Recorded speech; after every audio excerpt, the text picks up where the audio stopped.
ಬಗ್ಗೆ ದೇಶದ ಬಗ್ಗೆ ದೇಶ ಸೇವೆ ಬಗ್ಗೆ ವಿಶೇಷವಾದಂತಹ ಒಂದು ತಿಳುವಳಿಕೆ ಇತ್ತು. ಯಾಕಂತ ಹೇಳಿದರೆ ನಾನು ಆ ಕಾಲದಲ್ಲಿ RSS ಅಂತ ನೀವು ಏನು ಹೇಳ್ತೀರಿ, ನಾನು ಅದರ ಬಹಳ ರೆಗ್ಯುಲರ್ ಸ್ವಯಂ ಸೇವಕನಾಗಿದ್ದೆ. Can I apply? He said yes, very good, why not, if you get a chance, excellent. So apply ಮಾಡಿದೆ. 40 days. ಅದು ಭಾಳ ಟಫ್, ಭಾಳ ವೆರಿ ಟಫ್. ನನಗೆ ಬೆಳಿಗ್ಗೆ 4:30-5 ಗಂಟೆಗೆ ಇದ್ದರೆ ರಾತ್ರಿ ಮಲಗೋ ತನಕ ಏನು ಗೊತ್ತಾಗ್ತಿರ್ಲಿಲ್ಲ. ಆಮೇಲೆ ಅವಾಗ ಫೋನ್ ಇಲ್ಲ, ಮನೆಯಿಂದ ಲೆಟರ್ಸ್ ಬರೋದಿಲ್ಲ, ಊಟ ತಿಂಡಿ ಸರಿ ಇಲ್ಲ. ಮೊದಲನೇ ಆದ್ಯತೆ, first priority, first career priority ಏನಂತಂದರೆ ಆರ್ಮ್ಡ್ ಫೋರ್ಸಸ್ಗೆ ಸೇರುವಂಥದ್ದು ಪ್ರಯತ್ನ ಮಾಡಬೇಕು. ಇವತ್ತು ನಮ್ಮ ಜೊತೆ ಇದ್ದಾರೆ ನಿವೃತ್ತ ಏರ್ ಮಾರ್ಷಲ್ ಆಗಿರುವಂತಹ ಕೆರ್ವಾಶೆ ರಮೇಶ್ ಕಾರ್ಣಿಕ್ ಅವರು. ಬನ್ನಿ ಅವ್ರ ಜೊತೆ ಮಾತಾಡೋಣ. ಸರ್ ನಮಸ್ತೆ. ನಮಸ್ಕಾರ. ನಿಮ್ಮ ಒಂದು ಸಂಕ್ಷಿಪ್ತ ಪರಿಚಯ ಮಾಡೋದಾದ್ರೆ ಏನು ಹೇಳ್ತೀರಾ ಸರ್? ನಾನು ಇದೇ ಕಾರ್ಕಳದಿಂದ ಒಂದು 10 ಕಿಲೋಮೀಟರ್ ದೂರ ಕೆರ್ವಾಶೆ ಅಂತ ಒಂದು ಹಳ್ಳಿ ಇದೆ, ಅಲ್ಲೇ ಹುಟ್ಟಿ ಬೆಳೆದವನು. ಕಾರ್ಕಳದಲ್ಲಿ high school, board high school, Bhuvanendra college ಎಲ್ಲ ಇಲ್ಲೇ ವಿದ್ಯಾಭ್ಯಾಸ ಮಾಡಿ ಅದಾದಮೇಲೆ ಮಿಲಿಟ್ರಿಗೆ ಸೇರಿದವನು. ಆಮೇಲೆ 35 ವರ್ಷ ಇಂಡಿಯನ್ ಏರ್ಫೋರ್ಸಲ್ಲಿ ಭಾರತಾದ್ಯಂತ ಆಲ್ ಓವರ್ ಇಂಡಿಯಾ ಸರ್ವ್ ಮಾಡಿ ರಿಟೈರ್ ಆದಮೇಲೆ 2004 ರಿಟೈರ್ ಆದೆ. ರಿಟೈರ್ ಆದಮೇಲೆ ಮತ್ತೆ ನಾನು ಪುನಃ ನಮ್ಮ ಊರಿಗೆ ಬಂದೆ, ಕಾರ್ಕಳಕ್ಕೆ. ಇಲ್ಲೇ ಬಂದು ಏನು ಮಾಡೋದು ಅನ್ನುವಂಥ ಒಂದು ಏನು ಐಡಿಯಾ ಇರಲಿಲ್ಲ. ಬಟ್ ಇಲ್ಲಿ ಬಂದಮೇಲೆ ನನಗೆ ನಿಟ್ಟೆಯಲ್ಲಿ ವಿನಯ್ ಹೆಗ್ಡೆರೊಟ್ಟಿಗೆ ಪರಿಚಯ ಇತ್ತು. ಅವತ್ತು ನಮ್ಮೊಟ್ಟಿಗೆ ಕೇರ್ಕೊಳ್ಳಿ ಅಂತ ಹೇಳಿದರು. ಆಮೇಲೆ ನಾನು ನಿಟ್ಟೆ ಸೇರಿಕೊಂಡು ಅಲ್ಲಿ ಮ್ಯಾನೇಜ್ಮೆಂಟ್ ಇನ್ಸ್ಟಿಟ್ಯೂಟಲ್ಲಿ ಪ್ರೊಫೆಸರ್ ಆಗಿದ್ದೆ, ಡೈರೆಕ್ಟರ್ ಆಗಿದ್ದೆ. ಆಮೇಲೆ ಆಳ್ವಾಸಲ್ಲಿ ವಿಸಿಟಿಂಗ್ ಪ್ರೊಫೆಸರ್ ಆಗಿದ್ದೆ. 2019 ಕೊರೋನಾ ಟೈಮ್ವರೆಗೆ ಮ್ಯಾನೇಜ್ಮೆಂಟ್ ಟೀಚಿಂಗ್ ಮಾಡ್ತಾ ಇದ್ದೆ. ಅದಾದಮೇಲೆ ಎಲ್ಲ ಕ್ಲೋಸ್ ಆಯಿತು, ನನಗೂ ಏಜ್ ಆಯಿತು. ಇವಾಗ ನಿವೃತ್ತ ಜೀವನ, ವಿಶ್ರಾಂತಿ ಜೀವನ. ವಿಶ್ರಾಂತಿ ಅಂತ ಹೇಳಿ ಹೀಗೆ ಏನಾದರೂ ಸಾಮಾಜಿಕ ಚಟುವಟಿಕೆಗಳೆಲ್ಲ ಸ್ವಲ್ಪ ತೊಳ್ಕೊಂಡಿರ್ತೇವೆ. ಅದರ್ವೈಸ್ ವಿಶೇಷವಾಗಿ ಏನು ಸೀರಿಯಸ್ ಇನ್ನಿಂಗ್ಸ್ ಏನಿಲ್ಲ. ಓಕೆ ಸರ್, ಈಗ ನೀವು ನಿಮ್ಮ ಅದು ಮಾಹಿತಿಯನ್ನು ಕಲೆ ಹಾಕಿದಾಗ ನೀವು ತುಂಬ ಪದವಿಯನ್ನು ಮಾಡಿದ್ದೀರಿ ಅಂತ ಗೊತ್ತಾಯಿತು. ಬೇರೆ ಬೇರೆ ರೀತಿಯ ಪದವಿಗಳನ್ನು ಪೂರೈಸಿದ್ದೀರಿ. ನಿಮಗೆ ಬಾಲ್ಯದಲ್ಲೇ ಅಂದರೆ ಶಿಕ್ಷಣವನ್ನು ಪಡಿತಿರುವಂತಹ ಸಂದರ್ಭದಲ್ಲೇ ಈ ಒಂದು ಸೇನೆಗೆ ಸೇರಬೇಕು ಅಥವಾ ಏನಾದರೂ ದೇಶ ಸೇವೆ ಮಾಡಬೇಕು ಅನ್ನುವಂತಹ ಕನಸಿತ್ತ, ಗುರಿ ಇತ್ತ, ಹೇಗೆ? ಸೇನೆಗೆ ಸೇರಬೇಕು ಅನ್ನುವಂಥ ಗುರಿ ಇರಲಿಲ್ಲ, ಅದು ಗೊತ್ತೂ ಇರಲಿಲ್ಲ. ಆವಾಗ ಅಷ್ಟೊಂದು ವಿಶೇಷವಾಗಿ ನಮ್ಮ ಕಾಲೇಜುಗಳಲ್ಲಿ, ಶಾಲೆಗಳಲ್ಲಿ ಅವತ್ತು ಮಾತ್ರ ಅಲ್ಲ, ಇವತ್ತು ನನಗೆ ತಿಳಿದ ಹಾಗೆ ಇವತ್ತು ಕೂಡ ಸೇನೆಯ ಬಗ್ಗೆ ವಿಶೇಷವಾಗಿ ಮಕ್ಕಳಿಗೆ ಮಾಹಿತಿ ಕೊಡುವಂಥ ಕಡಿಮೆ ಅಂತ ಕಾಣಿಸುತ್ತೆ. ಆವತ್ತಂತೂ ಬಹಳ ಕಡಿಮೆ ಇತ್ತು. ಹಾಗಾಗಿ ಅದೇನು ನನಗೆ ಅಂಥ ಒಂದು ಆಸಕ್ತಿ ಇರಲಿಲ್ಲ. ಆದರೆ ದೇಶಭಕ್ತಿಯ ಬಗ್ಗೆ, ದೇಶದ ಬಗ್ಗೆ, ದೇಶ ಸೇವೆ ಬಗ್ಗೆ ವಿಶೇಷವಾದಂತಹ ಒಂದು ತಿಳುವಳಿಕೆ ಇತ್ತು. ಯಾಕಂತ ಹೇಳಿದರೆ ನಾನು ಆ ಕಾಲದಲ್ಲಿ ರಾಷ್ಟ್ರೀಯ ಸ್ವಯಂ ಸೇವಕ ಸಂಘ RSS ಅಂತ ನೀವು ಏನು ಹೇಳ್ತೀರಿ, ನಾನು ಅದರ ಬಹಳ ರೆಗ್ಯುಲರ್ ಸ್ವಯಂ ಸೇವಕನಾಗಿದ್ದೆ SSLC ಮುಗಿಯೋ ತನಕ. ಹಾಗಾದ್ರಿಂದ ದೇಶದ ಇತಿಹಾಸ, ಶಿವಾಜಿ ಮಹಾರಾಣಾ ಪ್ರತಾಪ್, ಆಮೇಲೆ ಸ್ವಾತಂತ್ರ್ಯ ಸಂಗ್ರಾಮ, ಅದರ ಬಗ್ಗೆ ವಿಶೇಷವಾದಂಥ ತಿಳುವಳಿಕೆ, ಆಸಕ್ತಿ ಆವತ್ತಿಂದಲೂ ಇತ್ತು.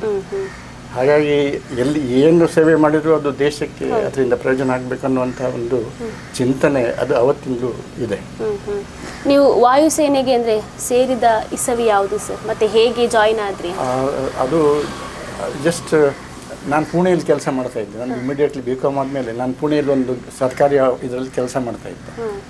ನಮಗಲ್ಲಿ ಫಸ್ಟ್ ಇನಿಷಿಯಲಿ ನಮಗೊಂದು ಟ್ರೈನಿಂಗ್ ಇತ್ತಲ್ಲಿ. ಅದು ಕಂಟ್ರೋಲರ್ ಆಫ್ ಡಿಫೆನ್ಸ್ ಅಕೌಂಟ್ಸ್ ಅಂತೇಳಿ, ಆಡಿಟರ್ ಜನರಲ್ ಆಫ್ ಇಂಡಿಯಾ ಅವರ ಇದರ ಕೆಳಗೆ ಬರುವಂಥ ಡಿಪಾರ್ಟ್ಮೆಂಟ್. ಸೇರಿ 6 ತಿಂಗಳವರೆಗೆ ನಮ್ಗೆ ಟ್ರೈನಿಂಗ್. ಆ ಟೈಮಲ್ಲಿ ನಾವು ದಿವಸ ಚಾ ಕುಡಿಲಿಕ್ಕೆ ಹೋಗ್ತಾ ಇದ್ವಿ ಒಂದು ಇರಾನಿ ಹೋಟ್ಲಿಗೆ 10-11 ಗಂಟೆ ಹೊತ್ತಿಗೆ.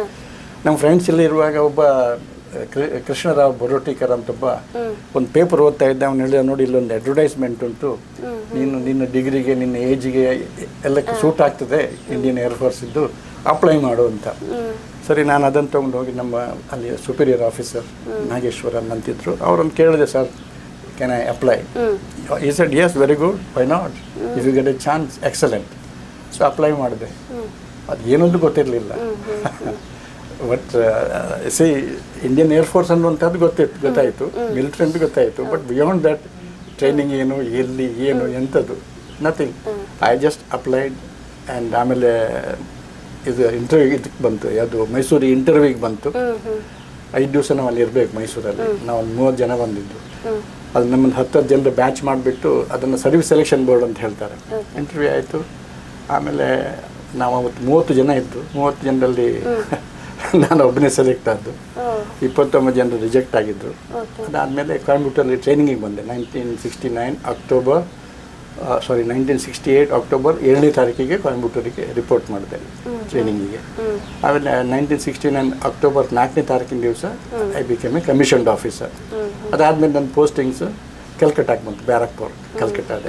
ಅದಾದಮೇಲೆ all over India next 35 years as A pilot officer. First rank is pilot officer those days. ಆವಾಗ ಅಂದರೆ ಈ ಆರ್ಮಿಯಲ್ಲಿ 2nd ಲೆಫ್ಟಿನೆಂಟ್ ಅಂತ ಹೇಳ್ತಾರಲ್ಲ, ಆ ರ್ಯಾಂಕ್.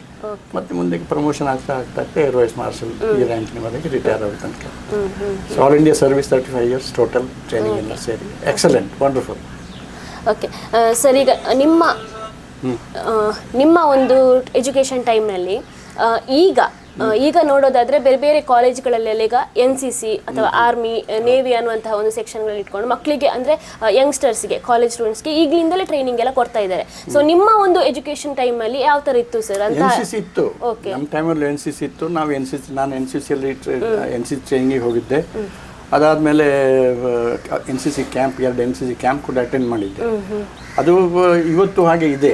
ಆದರೆ ಅದು NCCಗೆ ಹೋದ ತಕ್ಷಣ ನೀವು ಆರ್ಮಿಗೆ ಅಥವಾ ಆರ್ಮ್ಡ್ ಫೋರ್ಸಸ್ಗೆ ಸೇರ್ತೀರಿ ಅಂತ ಏನು ಗ್ಯಾರಂಟಿ ಎಲ್ಲ ಏನಿಲ್ಲ. ಅದು ಒಂದು ರೀತಿಯ ನಮ್ಮ ಯುವಕರನ್ನು ಒಂದು ಮಿಲಿಟರಿ ಶಿಕ್ಷಣದ ಕಡೆಗೆ ಒಲವು ತೋರಿಸ್ಲಿಕ್ಕೆ ಮಾಡುವಂಥ ಒಂದು ವ್ಯವಸ್ಥೆ ಅಷ್ಟೇ ಹೊರತು, ನೀವು ಆರ್ಮ್ಡ್ ಫೋರ್ಸಸ್ಸಲ್ಲಿ ಆಫೀಸರಾಗಿ ಸೇರಬೇಕಾದ್ರೆ ಅದಕ್ಕೆ ಬೇರೆ ಸೆಲೆಕ್ಷನ್ ಪ್ರೋಸೆಸ್ ಇದೆ. ಸರ್ವಿಸ್ ಸೆಲೆಕ್ಷನ್ ಬೋರ್ಡ್, SSB ಅಂತ ಹೇಳ್ತಾ ಇದ್ದಾರೆ. ಅದೊಂದು ಗೇಟ್. ಆ ಒಂದು ಗೇಟಿನ ಮೂಲಕವೇ ಹೋಗಬೇಕು. ನೀವು NDAಗೆ ಹೋಗಿ ಯಾವುದಕ್ಕೆ ಹೋಗಿ ಅದರ ಮೂಲಕವೇ ಹೋಗಬೇಕು. ಇಲ್ಲದ್ರೆ ಬೇರೆ ನಿಮಗೆ ಆರ್ಮಿ, ನೇವಿ, ಏರ್ಫೋರ್ಸಿಗೆ ಹೋಗ್ಲಿಕ್ಕೆ ಸಾಧ್ಯವೇ ಇಲ್ಲ. ಅದೇ ರೀತಿ ಜವಾನ್ಸ್ ಆಗಬೇಕಾದ್ರೆ ಈಗ ಅದನ್ನು ನಾವು ರಿಕ್ರೂಟ್ಮೆಂಟ್ ರ್ಯಾಲಿ ಅಂತ ಹೇಳ್ತೇವೆ. ಅಲ್ಲಿ ನೀವು ಸೋಲ್ಜರ್ಸ್ ಏರ್ಮೆನ್ ಆಗಿ ಸೇರಬೇಕಾದ್ರೆ ನಮ್ಮ ಕೆಲವು ಸ್ಟ್ಯಾಂಡರ್ಡ್ಗಳಿದ್ದಾವೆ. Education standard, SSLC, PUC, diploma ಇತ್ಯಾದಿ. ಅದಾದಮೇಲೆ ನಿಮ್ಮದು ಫಿಸಿಕಲ್ ಮೆಜರ್ಮೆಂಟ್, ಆಮೇಲೆ ನಿಮ್ಮ ಒಂದು ದೈಹಿಕ ಕ್ಷಮತೆ, ಅದನ್ನೆಲ್ಲ ಟೆಸ್ಟ್ ಮಾಡ್ತೇವೆ ನಾವು. ಅದನ್ನು ಟೆಸ್ಟ್ ಮಾಡಿಬಿಟ್ಟು ಅದಾದಮೇಲೆ ರಿಕ್ರೂಟ್ಮೆಂಟ್ ಮಾಡ್ತಾರೆ. ಅದು ರಿಕ್ರೂಟ್ಮೆಂಟ್ ರ್ಯಾಲಿ ಅಂತ ಕರೀತಾರೆ. ಅದು ರೀಜನಲ್, ಆಲ್ ಓವರ್ ಇಂಡಿಯಾದಲ್ಲಿ ರಿಕ್ರೂಟ್ಮೆಂಟ್ ಟೀಮ್ಗಳು ಹೋಗಿಬಿಟ್ಟು ಮೊದಲು ಅಡ್ವರ್ಟೈಸ್ಮೆಂಟ್ ಕೊಡ್ತಾರೆ. ಅಲ್ಲಿಯ ಯಂಗ್ಸ್ಟರ್ಸ್ನಲ್ಲಿ ಕರೀತಾರೆ. ಬರ್ತಾರೆ, 200-300 ಜನ ಬೇಕಾಗುತ್ತೆ. 2-3 ಸಾವಿರ ಜನ ಬರ್ತಾರೆ. ಓಡಬೇಕು, ಹಾರಬೇಕು, ಎಲ್ಲ ಫಿಸಿಕಲ್ ಎಂಡ್ಯೂರೆನ್ಸನ್ನೆಲ್ಲ ಟೆಸ್ಟ್ ಮಾಡ್ತಾರೆ. If you are lucky and if you are fit you will get selected. ಹಾಗೆ ಪ್ರಥಮ ಬಾರಿಗೆ ವಾಯುಸೇನೆಗೆ ಸೇರಿದಾಗ ಆದಂತಹ ಒಂದು ಅನುಭವ ಯಾವ ಥರ ಇತ್ತು ಸರ್? ಅದರ ಬಗ್ಗೆ ಹೇಳೋದಾದ್ರೆ ಅದು ಸಾಧಾರಣ ಮಟ್ಟಿಗೆ ಒಂದು ಮೀನನ್ನು ನೀರಿನ ತೆಗೆದು ಹೊರಗೆ ಹಾಕಿದರೆ ಹೇಗೆ ಹಾಗೆ ಒಂದು ಟ್ರೈನಿಂಗ್ ಟೈಮಲ್ಲಿ ಒಂದು ತಿಂಗಳು, ಒಂದು 40 days ಅದು ಭಾಳ ಟಫ್ ಆಗಿತ್ತು. Very tough section. ನಮಗೆ ಬೆಳಿಗ್ಗೆ 4-5 ಗಂಟೆಗೆ ಇದ್ದರೆ ರಾತ್ರಿ ಮಲಗೋ ತನಕ ಏನು ಗೊತ್ತಾಗ್ತಿರ್ಲಿಲ್ಲ. ಅಂದರೆ ಆ ರೀತಿ ಅಷ್ಟೊಂದು ನಾವು ಬ್ಯುಸಿಯಾಗಿರ್ಬೇಕಾಗ್ತಿತ್ತು. ಎಲ್ಲ ಥರದ ಶಿಕ್ಷಣಗಳು, ಫಿಸಿಕಲ್ ಟ್ರೈನಿಂಗ್, ಅದು ಇದು, ragging, all those things tough. ಆಮೇಲೆ ಆವಾಗ ಫೋನ್ ಇಲ್ಲ, ಮನೆಯಿಂದ ಲೆಟರ್ಸ್ ಬರೋದಿಲ್ಲ, ಊಟ ತಿಂಡಿ ಸರಿ ಇಲ್ಲ. ನಾವೆಲ್ಲ ಇಲ್ಲಿ ಊಟ ಮಾಡ್ಕೊಂಡು ಹೋದ್ದು. ಅದು ಮಿಲಿಟ್ರಿ ಊಟ, ಅದು ಬೇರೆ, ಅದರ ಸ್ಟ್ಯಾಂಡರ್ಡ್ ಬೇರೆ. ನಾನು ಸಸ್ಯಾಹಾರಿ, ಅಲ್ಲಿ ಮಾಂಸಾಹಾರದವರೊಟ್ಟಿಗೆ ಕೂತ್ಕೊಂಡು ಊಟ ಮಾಡಬೇಕು, ಅದಕ್ಕೆ ಅಡ್ಜಸ್ಟ್ ಆಗಬೇಕು. ಆಮೇಲೆ ನಮಗೆ ಬ್ರೇಕ್ಫಾಸ್ಟ್ಗೆ ಕೋಳಿ ಮೊಟ್ಟೆ ಕೊಡ್ತಾರೆ. ನಾನು ಕೋಳಿ ಮೊಟ್ಟೆ ತಿಂತಿರಲಿಲ್ಲ. ಸೊ ನಮಗೆ ಅದ್ರ ಬದಲಿಗೆ ಏನಾದರೂ, ಬಟ್ ಅದು ಸಬ್ಸ್ಟ್ಯಾನ್ಷಿಯಲ್ ಇರ್ತಿರಲಿಲ್ಲ. ಹೀಗೆ ಸಮಸ್ಯೆಗಳಿದ್ವು. ಕೆಲವರು ಬಿಟ್ಟು ಓಡೋಗ್ತಾರೆ. ನೀವು ಒಂದು ಸಿನಿಮಾ ನೋಡಿದ್ದೀರಲ್ಲ, ನಿಮ್ಗೆ ಅನಿಸ್ಲಿಲ್ವಾ ಸರ್ ಸಾಕು ಬೇಡ ಅಂತ? ಅಂದರೆ ಕೆಲವು ದೃಷ್ಟಿಯಲ್ಲಿ ಫಿಸಿಕಲ್ ಫಿಟ್ನೆಸ್ನ ದೃಷ್ಟಿಯಲ್ಲಿ ನನಗೆ ಅಷ್ಟು ಕಷ್ಟ ಆಗಲಿಲ್ಲ. ಯಾಕಂದ್ರೆ ನಾನು ಹಳ್ಳಿಯವನು, ನಮಗೆಲ್ಲ ಅಭ್ಯಾಸ. ನಾವು ನಡೆದು ಮರ ಹತ್ತಿ ಓಡೋದು ಅದೆಲ್ಲ, ಗದ್ದೆಯಲ್ಲಿ ಕಂಬಳದಲ್ಲಿ ಓಡಿದವರು, ಹೀಗೆಲ್ಲ ಬೇಕಾದಷ್ಟು ಅನುಭವ ಇದ್ದರಿಂದ ಫಿಸಿಕಲಿ ನಮಗೇನು ಅಷ್ಟು ಕಷ್ಟ ಆಗಲಿಲ್ಲ. ಬಟ್ ಅಡ್ಜಸ್ಟ್ ಆಗೋದಲ್ಲಿ ಒಂದು ಹೊಸ ಸಂಸ್ಕೃತಿ ಇದೆಯಾ ನೋಡಿ, ಮಿಲಿಟರಿಯ ಒಂದು ಕಲ್ಚರ್ ಏನಿದೆ, ಭಾಷೆ ಹಿಂದಿ ಮತ್ತು ಇಂಗ್ಲೀಷ್ ಅದೆಲ್ಲದಕ್ಕೂ ಹೊಂದ್ಕೊಳ್ಳುವಂಥದ್ದು, ಊಟ ತಿಂಡಿ. ಆಮೇಲೆ ಆಲ್ ಇಂಡಿಯಾ ಅಲ್ಲಿ ನನ್ನ ಒಡನಾಟದಲ್ಲಿ ಇದ್ದವರೆಲ್ಲರೂ ಪಂಜಾಬ್, ಅಸ್ಸಾಂ, ಡೆಲ್ಲಿ ಎಲ್ಲ ಕಡೆಯಲ್ಲೂ ಇದ್ದಾರೆ. ಅವರೊಟ್ಟಿಗೆಲ್ಲ ಅಡ್ಜಸ್ಟ್ ಹಾಕ್ಕೊಂಡು ಒಂದು ಫಸ್ಟ್ 40 days ನಮ್ಗೆ ಹೊರಗೆ ಹೋಗೋಕ್ಕಿಲ್ಲ, ಕ್ಯಾಂಪಿಂದ ಹೊರಗೆ ಹೋಗ್ಲಿಕ್ಕೂ ಇಲ್ಲ, ಕ್ಯಾಂಪ್ ಒಳಗೆ ಇರಬೇಕು. ಸೊ ಸ್ವಲ್ಪ ಕಷ್ಟ ಆಗಿತ್ತು. ಬಟ್ ಇವಾಗ ವೆನ್ ವಿ ಲುಕ್ ಬ್ಯಾಕ್, ಹಿಂದಕ್ಕೊಮ್ಮೆ ತಿರುಗಿ ನೋಡಿದರೆ ಮಜಾ ಆಗುತ್ತೆ. ನಿಮ್ಮ ಒಂದು ಕಾರ್ಯವೈಖರಿ ಯಾವ ಥರ ಇತ್ತು ಸರ್? ಅಂದರೆ ಈಗ ನಾವು ಏರ್ಫೋರ್ಸ್ ಅದೆಲ್ಲ ನಮಗೆ ಗೊತ್ತಿದೆ, ಆದರೆ ಅಲ್ಲಿ ಏರ್ಫೋರ್ಸಲ್ಲಿ ಏನು ಅಂತಂದರೆ, ಇಂಡಿಯನ್ ಏರ್ಫೋರ್ಸಲ್ಲಿ ನಿಜವಾದ ಯೋಧರು, ಯುದ್ಧ ಮಾಡೋರು ಅಂತ ಹೇಳಿದ್ರೆ ಪೈಲಟ್ಸ್. ಬಾಕಿದ್ದವರೆಲ್ಲ support services. ಯಾಕಂದರೆ ಆರ್ಮಿಯಲ್ಲಿ ಆದರೆ ಆರ್ಟಿಲರಿ, ಆರ್ಮಡ್ ಕೋರ್, ಆಮೇಲೆ ಸಿಗ್ನಲ್ಸು ಮತ್ತು ಇನ್ಫೆಂಟ್ರಿ, ಅವರೆಲ್ಲರೂ ಸೋಲ್ಜರ್ಸ್, ಫೈಟ್ ಮಾಡೋರು. ಏರ್ಫೋರ್ಸಲ್ಲಿ ನಮ್ಮ ಏರ್ಫೋರ್ಸ್ ಅಂತ ಹೇಳಿದರೆ ವಿಮಾನಗಳದ್ದೇ ಕಾರ್ವಾರ. ಅದರಲ್ಲಿ ಫಿಕ್ಸ್ಡ್ ವಿಂಗ್ ಅಂತ ಹೇಳಿದರೆ ಈಗ ಈ ಥರ ರೆಕ್ಕೆ ಇರುವಂಥದ್ದು ಫಿಕ್ಸ್ಡ್ ವಿಂಗ್, ಆಮೇಲೆ ರೋಟ್ರಿ ವಿಂಗ್ ಅಂತ ಹೇಳಿದ್ರೆ ಹೆಲಿಕಾಪ್ಟರ್ಸು, ಆಮೇಲೆ ಫೈಟರ್ ಬಾಂಬರ್ಸ್ ಇದೆಲ್ಲ ಇದ್ದಾವೆ. ಸೊ ಅದನ್ನೆಲ್ಲವೂ ಆಪ್ರೇಷನ್ ಟೈಮಲ್ಲಿ ಇದೆಲ್ಲವುಗಳ ಉಪಯೋಗ ಆಗುತ್ತೆ. ಸೊ ಅದು ಆಪರೇಷನಲ್ ಪೀಪಲ್ ಅವರು. ನಾವು ಅವ್ರಿಗೆ ಸಪೋರ್ಟ್. ನನ್ನ ಫಂಕ್ಷನ್ಸ್ ಏನಿತ್ತು ಅಂತ ಹೇಳಿದ್ರೆ, ನನ್ನ ಅಲ್ಲಿ ಬ್ರಾಂಚ್ಗಳಿದ್ದಾವೆ ಏರ್ಫೋರ್ಸಲ್ಲಿ, ಆಫೀಸರ್ಸ್ ಇದರಲ್ಲಿ ಕಾರ್ಡಲ್ಲಿ ಬ್ರಾಂಚಸ್. ಒಂದು ಗ್ರೌಂಡ್ ಡ್ಯೂಟಿ ಬ್ರಾಂಚಸ್ ಮತ್ತು ಫ್ಲೈಯಿಂಗ್ ಬ್ರಾಂಚ್, ಅದು ಮೇನ್ ಡಿವಿಷನ್. ಗ್ರೌಂಡ್ ಡ್ಯೂಟಿ ಬ್ರಾಂಚಲ್ಲಿ ಎಂಜಿನಿಯರ್ಸ್, ಅದು ಮೇನ್ ಇಂಪಾರ್ಟೆಂಟ್ ಬ್ರಾಂಚ್. ಎಲ್ಲ ಆಲ್ ಟೈಪ್ಸ್ ಆಫ್ ಎಂಜಿನಿಯರ್ಸ್ ಅಂತ ಹೋಗ್ತೇವೆ. ಅದಾದಮೇಲೆ ಅಡ್ಮಿನಿಸ್ಟ್ರೇಟರ್ಸ್, ಅದರಲ್ಲಿ ನಾವು logistics, finance, accounts, education, meteorology, ಹೀಗೆ ಇದೆಲ್ಲ ಗ್ರೌಂಡ್ ಡ್ಯೂಟಿ ಬ್ರಾಂಚಲ್ಲಿ ಬರುವಂಥದ್ದು. ಸೊ ನನ್ನ ಕೆಲಸ ಮೇನ್ಲಿ ಅಡ್ಮಿನಿಸ್ಟ್ರೇಷನ್, ಫೈನಾನ್ಸ್ ಮತ್ತು ಅದಕ್ಕೆ ಸಂಬಂಧಪಟ್ಟಂಥ ಆ್ಯಕ್ಟಿವಿಟೀಸಲ್ಲಿ support function. But we are combatants ಅಂತ ಹೇಳಿದ್ರೆ ನಮಗೆ ವೆಪನ್ಸ್ ಟ್ರೈನಿಂಗ್ ಕೊಟ್ಟಿರ್ತಾರೆ. ವಾರ್ ಟೈಮಲ್ಲಿ we are part of the war mechanism. ಈಗ 71 ವಾರ್ ಆಗಲಿ, ಕಾರ್ಗಿಲ್ ವಾರ್ ಆಗಲಿ, you are along with the pilots, you are there in the battlefield. ಈಗ your camp becomes a battlefield. So ಹಾಗಾಗಿ you are part of the war mechanism, war efforts. ಯಾವುದಾದ್ರೂ ವಾರಲ್ಲಿ 71 war. ನಾನು I was in ಅಸ್ಸಾಮಲ್ಲಿ ಇದ್ನಲ್ಲ, ಆವಾಗ ಯಾವ ಥರ ಇತ್ತು ಸರ್? ಆಗ ನಮಗೆ ನಮ್ಮ ಅದಂತಂದರೆ we are in air force station, ಅದನ್ನು ನಾವು ಕರಿತೇವೆ ಏರ್ಫೋರ್ಸ್ ಸ್ಟೇಷನ್ ಅಂತ ಕರಿತೇವೆ. ನಾನಿದ್ದದ್ದು ಅಸ್ಸಾಂನಲ್ಲಿ ಚಬು ಅಂತೇಳಿ, ದಿಬ್ರುಗಢ ತಿನ್ಸುಕ್ಯದ ಮಧ್ಯೆ ಬರ್ತದೆ, ಅದು ನಮ್ಮ ಅಲ್ಲಿ ಏರ್ಫೀಲ್ಡ್. ಅಲ್ಲಿ ನಮ್ಮ ಹತ್ರ ಡಕೋಟಾ ವಿಮಾನ, Mi-4, Mi-4 ಹೆಲಿಕಾಪ್ಟರ್ಸ್, ಆಮೇಲೆ ಕ್ಯಾರಿಬು, ಆಟರ್ಸ್, ಇದೆಲ್ಲ ಟ್ರಾನ್ಸ್ಪೋರ್ಟ್ ವಿಮಾನಗಳಿದ್ದು. ನಾವು ಇಡೀ ಅಲ್ಲಿಯ ನಂಬರ್ 4 ಮೌಂಟನ್ ಡಿವಿಷನ್ ಅರುಣಾಚಲ ಪ್ರದೇಶದಲ್ಲಿ ಮತ್ತು ನಾಗಾಲ್ಯಾಂಡಿನ ಕೆಲವು ಕೋರ್ಸಲ್ಲಿ ಇರುವ ಅಲ್ಲಿಯವರಿಗೆ ನಾವು ಇದು ಸಪೋರ್ಟ್ ಅಂತ ಹೇಳಿದರೆ ಲಾಜಿಸ್ಟಿಕ್ ಸಪೋರ್ಟನ್ನು ನಮ್ಮಿಂದ ನಾವು ಕೊಡ್ತಾ, ಏರ್ ಮೇಂಟೆನೆನ್ಸ್ ಅಂತ ಕರೀತಾರೆ, ಅದನ್ನು ನಾವು ಮಾಡ್ತಾಯಿದ್ವಿ ನಮ್ಮ ಬೇಸ್ನಿಂದ.